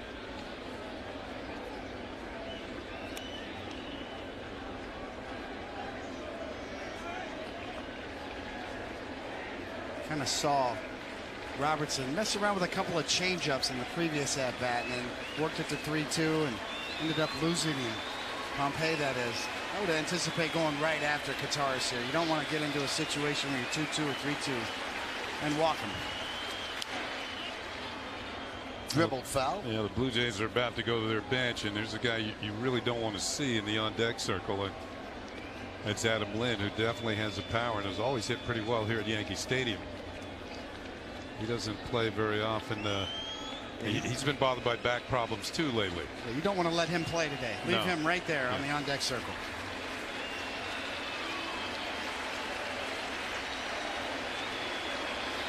Five-2 Yankees lead in the ninth. 2 outs, the 1-2. Swing and a miss, and the Yankees win it 5-2. So David Robertson gets the save. Derek Jeter gets 2 more hits. He's had 2 hits in each of the 4 games on this homestand. 4 down and 4 to go. And this is how the game ended. Well, he goes right to the curveball, and it's a dandy. Down and in. Qatar swings right over the top of it. Great finish pitch. Derek Jeter loves it. Take your time. Don't pull anything climbing over that fence. Don't pull a hammy. Big day for Brian McCann with 2 home runs. And the Yankees win this one by a score of 5-2. 4 more games on the homestand. 4 more home games in Derek Jeter's career. Yankees take 3 out of 4 from Toronto. Now we go back to the studio. Bob Lorenz and Jack Curry will set the table for the rest of the day. And Michael Jeter's been on a roll, of course, 4 straight multi-hit games, and then getting back on a roll today. Masahiro Tanaka. Yeah, that was good news for the Yankees for today, Bob, and for the future. We wondered what kind of pitcher we would see in Tanaka. Other than the fact that he didn't go deeper into the game, he looked just like the guy who pitched effectively before he had the injury. Good splitter, excellent control, also worked in the curveball. The Yankees have to be happy. All right, so we'll break down Tanaka. We'll hear from him, hear from Joe Girardi as well, coming up right after the guys wrap from the Bronx. We'll see you here on the postgame. Yankees win 5-2 on a Sunday afternoon in the Bronx. Let's take a look now at the Land Rover drives of the game. Well, Brian McCann got the Yankees started with the scoring in the first inning, and he's going to hit his 21st home run of the year. That goes into the lower deck in right field. Then he finished off the Yankees scoring in the 7th inning. A 2-run drive that gave the Yankees their 4th and 5th runs as they went on to win by a score of 5-2. Those are our Land Rover drives of the game. Yankees take 3 out of 4 from Toronto, pick up their 80th win of the year, 5-8-0, beating 2-7-0. Time of the game, 3:09. Tanaka the win, Robertson the save. Hutchison took the loss. Tanaka went 5 1/3 coming off the 60-day DL. Jeter, an RBI double, a run, a stolen base, all had a single in there. And McCann, the 2 home runs. Gardner hit a home run. That was the 15,000th home run in franchise history. Coming up on the Yes Network, stay tuned for the WB Mason postgame show with Bob Lorenz, Jack Curry, and Meredith Moragovitz. Special thanks to senior producer Bill Boland, coordinating director John Moore, Jared Bosnack, Lee Lipschitz, Mike Webb, Woody Fryman, and our executive producer of the Yes Network is Mr. John J. Filippelli. Tune in tomorrow for Yankees baseball as the Bombers take on the Baltimore Orioles at Yankee Stadium in the Bronx. Coverage will begin at 6 p.m. right here on Yes. Once again, the final scores. The New York Yankees 5 and the Toronto Blue Jays 2. Now let's go to Bob Lorenz and Jack Curry, who are standing by in our Yes Network studios. Guys? We thank you, Michael, and we welcome you to this edition of the WB Mason postgame. So the Yankees win the series finale against the Jays 5-2. They hit the 80-win mark with 7 games to go. Impressions first of one guy today, Masahiro Tanaka. You know what, Bob? So many questions coming into this start. How would he pitch? How would he feel? Well, I'll tell you what. He pitched just like the guy who pitched that way before he got injured. He was as effective as he's always been, had a good splitter. I was impressed with how precise he was with his command, Bob. He faced 21 batters, only went to 1 3-ball count. Let's hear from Joe Girardi. You know, I kept asking Mac, because obviously Mac sees it better than any of us. Was his stuff the same? And he said, yeah, it was. So it's extremely encouraging. And now we'll try to get him ready to start again on Saturday. But I was really pleased, and I think he went 70 pitches or 69 pitches, and, you know, we talked about 75. But a lot of times you think of 15 pitches an inning, so when he went out for the 6th, we shortened it a little bit. When a guy's coming back, a lot of time it's not only the start, but the next day. Do you kind of hold your breath until he wakes up tomorrow? And A little bit. But I thought if something was to happen in my mind, you would see it on a pitch, not necessarily the next day. But still, we got through today, so let's get through tomorrow. Is this pretty much best case scenario of what you've seen from him today? Yeah. And like I said, let's just keep our fingers crossed and hope he feels good tomorrow. Eric. Joe, besides results, what specifically are you looking for from, Tanaka? What told you that, that was pretty good? Efficiency. So when you're efficient like that, your control's got to be pretty good. And you worry about that. And, talking to Mac, he said his split was the same. He said his slider everything was pretty much the same. The first pitch was 92, which I don't know if I was really prepared for that. So that was encouraging to me, too. Bill, do you have a question? Joe, did you get a sense when this guy goes out there and gives a performance like this, which he had done for the first 3 months of the season, that there was a kind of collective pickup on your team, that they were a different team today, or is that an exaggeration? I never really thought of it that way, Bill. It could have been. It definitely could have been.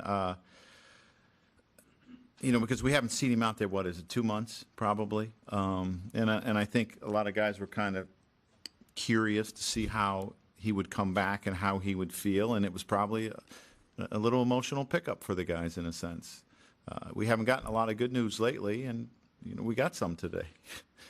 Kenny.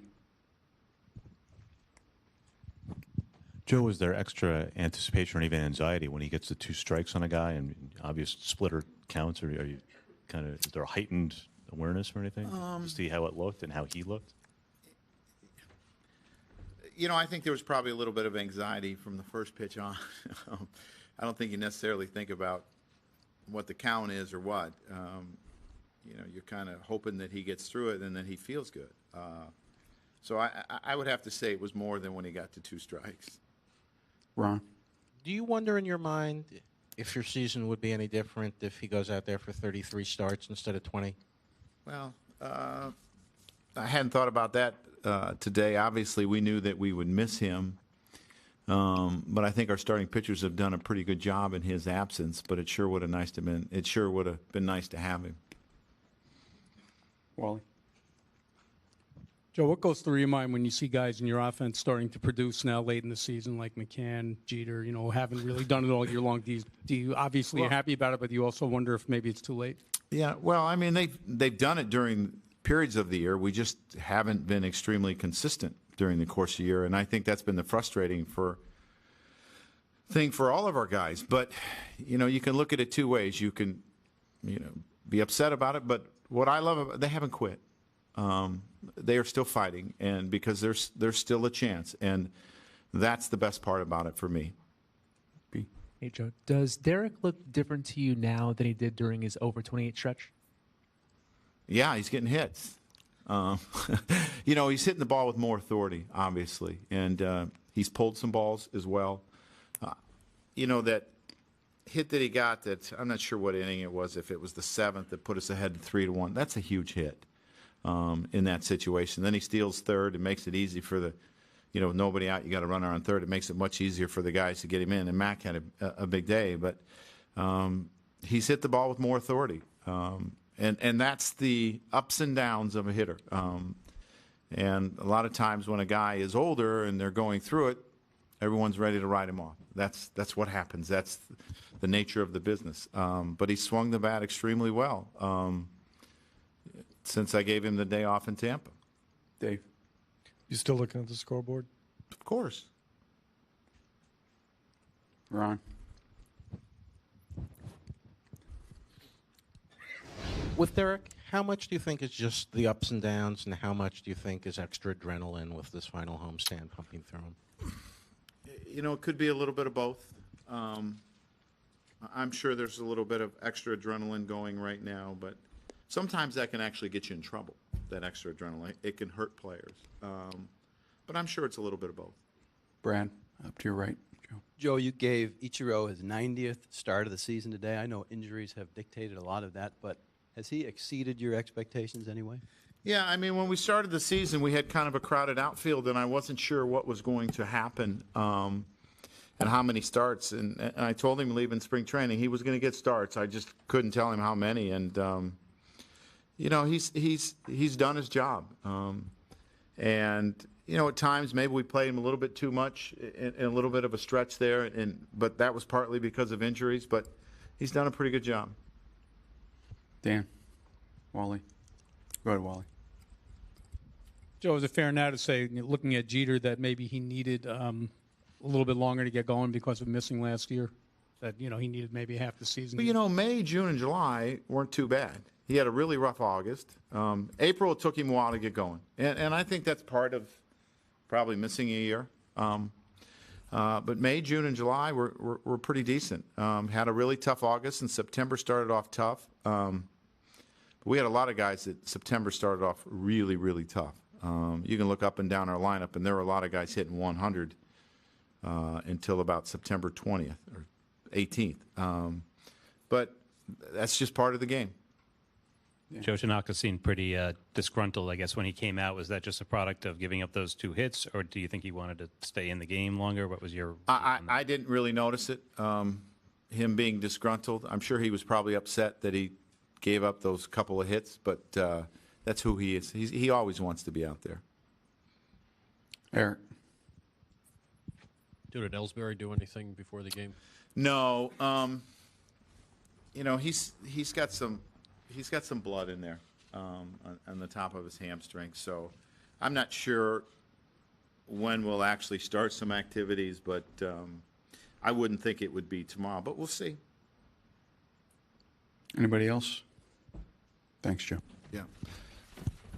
As always, that is the Manager's Report, brought to you by Geico. Now, to hear more from the manager, stay tuned after the post game is finished here on Yes for an all-new edition of WB Mason Presents The Joe Girardi Show. Among other topics, Meredith Marakovitz will talk with Joe about what the stadium might be like on Thursday for Derek Jeter's last regular season home game. There's no question Thursday will be a memorable evening, Yes. but will it be a happy evening for you or a sad evening for you? No, I think it'll be both. Just happy for him and happy that, on a selfish standpoint, that I got to play alongside him. Such a great player. I got to manage him, coach him, just to be around him and learn from him. And sad because he's not going to be here next year. Well, let's take a look at today's Toyota leaders. And for Derek Jeter, 4 straight multi-hit games. And guys aged 40 or older, Yankees all-time, he now leads that group as well. So another top of the list spot for Derek Jeter. And by the way, we go back to the old stadium as he addressed the crowd. That speech taking us to break on the postgame.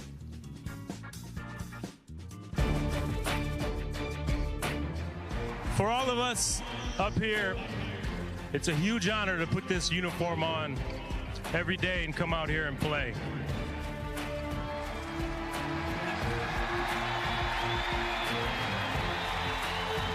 And every member of this organization, past and present, has been calling this place home for 85 years. There's a lot of tradition, a lot of history, and a lot of memories.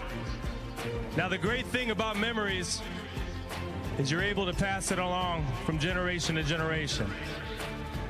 And although things are going to change next year, we're going to move across the street. There are a few things with the New York Yankees that never change. That's pride, it's tradition, and most of all, we have the greatest fans in the world.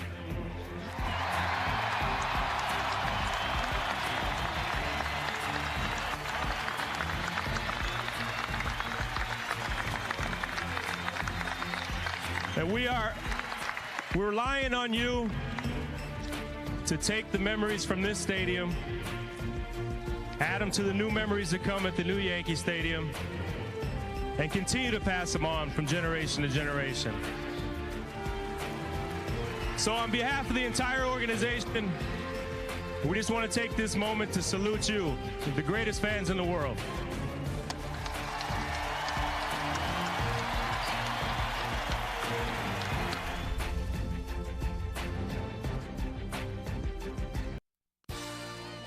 Yankees postgame show on Yes is brought to you in part by Jeep and the unique brand of freedom only a Jeep vehicle can give. Visit Jeep.com. By Geico.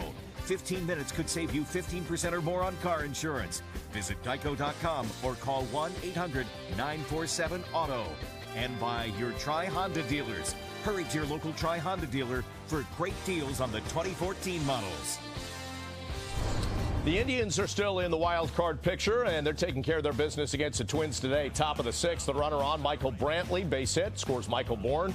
They lead that game now 7-2 in the bottom half of the seventh inning. So they're 3.5 back in the wild card race. Good to have you back once again here on the WB Mason postgame as the Yankees are fighting for their playoff survival. They win today 5-2 over the Jays. So, Jack, and I have the game highlights for you now.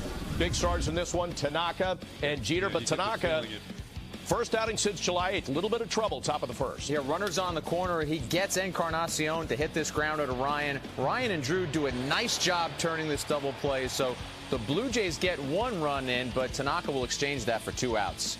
And then next man up, Deoner Navarro. He strikes him out to end the inning. So let's go bottom one. 2 outs, Drew Hutchison pitching, and Brian McCann got all of that one. Solo shot to right.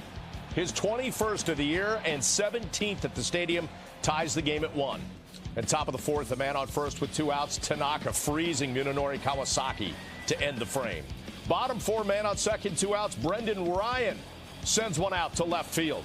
But Dalton Pompey, just in front of the track, makes the catch to end the inning. Bottom of the fifth, our turning point of the game brought to you by Montefiore Medical Center as the Yankees take the lead. Yeah, it's Brett Gardner at the plate against Hutchison. It's a 3-2 count. Hutchison doesn't want to walk him. He comes in with a fastball. Gardner turns on it. Bob, it's his 17th home run of the year. More importantly, it's the 15,000th home run by the Yankees in their franchise history. That fan got the ball. He gave it back to the Yankees. He might be meeting Gardner right now. Nice. Top of the sixth. Tanaka removed with 2 on and 1 out. And after striking out the first batter he faced, Adam Warren strikes out Dan Johnson to end the threat. So Warren very solid out of the pen. A bottom of the seventh, Derek Jeter up with a man on third and nobody out. Yeah, Redmond kept throwing sliders, and finally Jeter measured one and drove it into left field for an RBI double. That's the 542nd double of Jeter's career, and it puts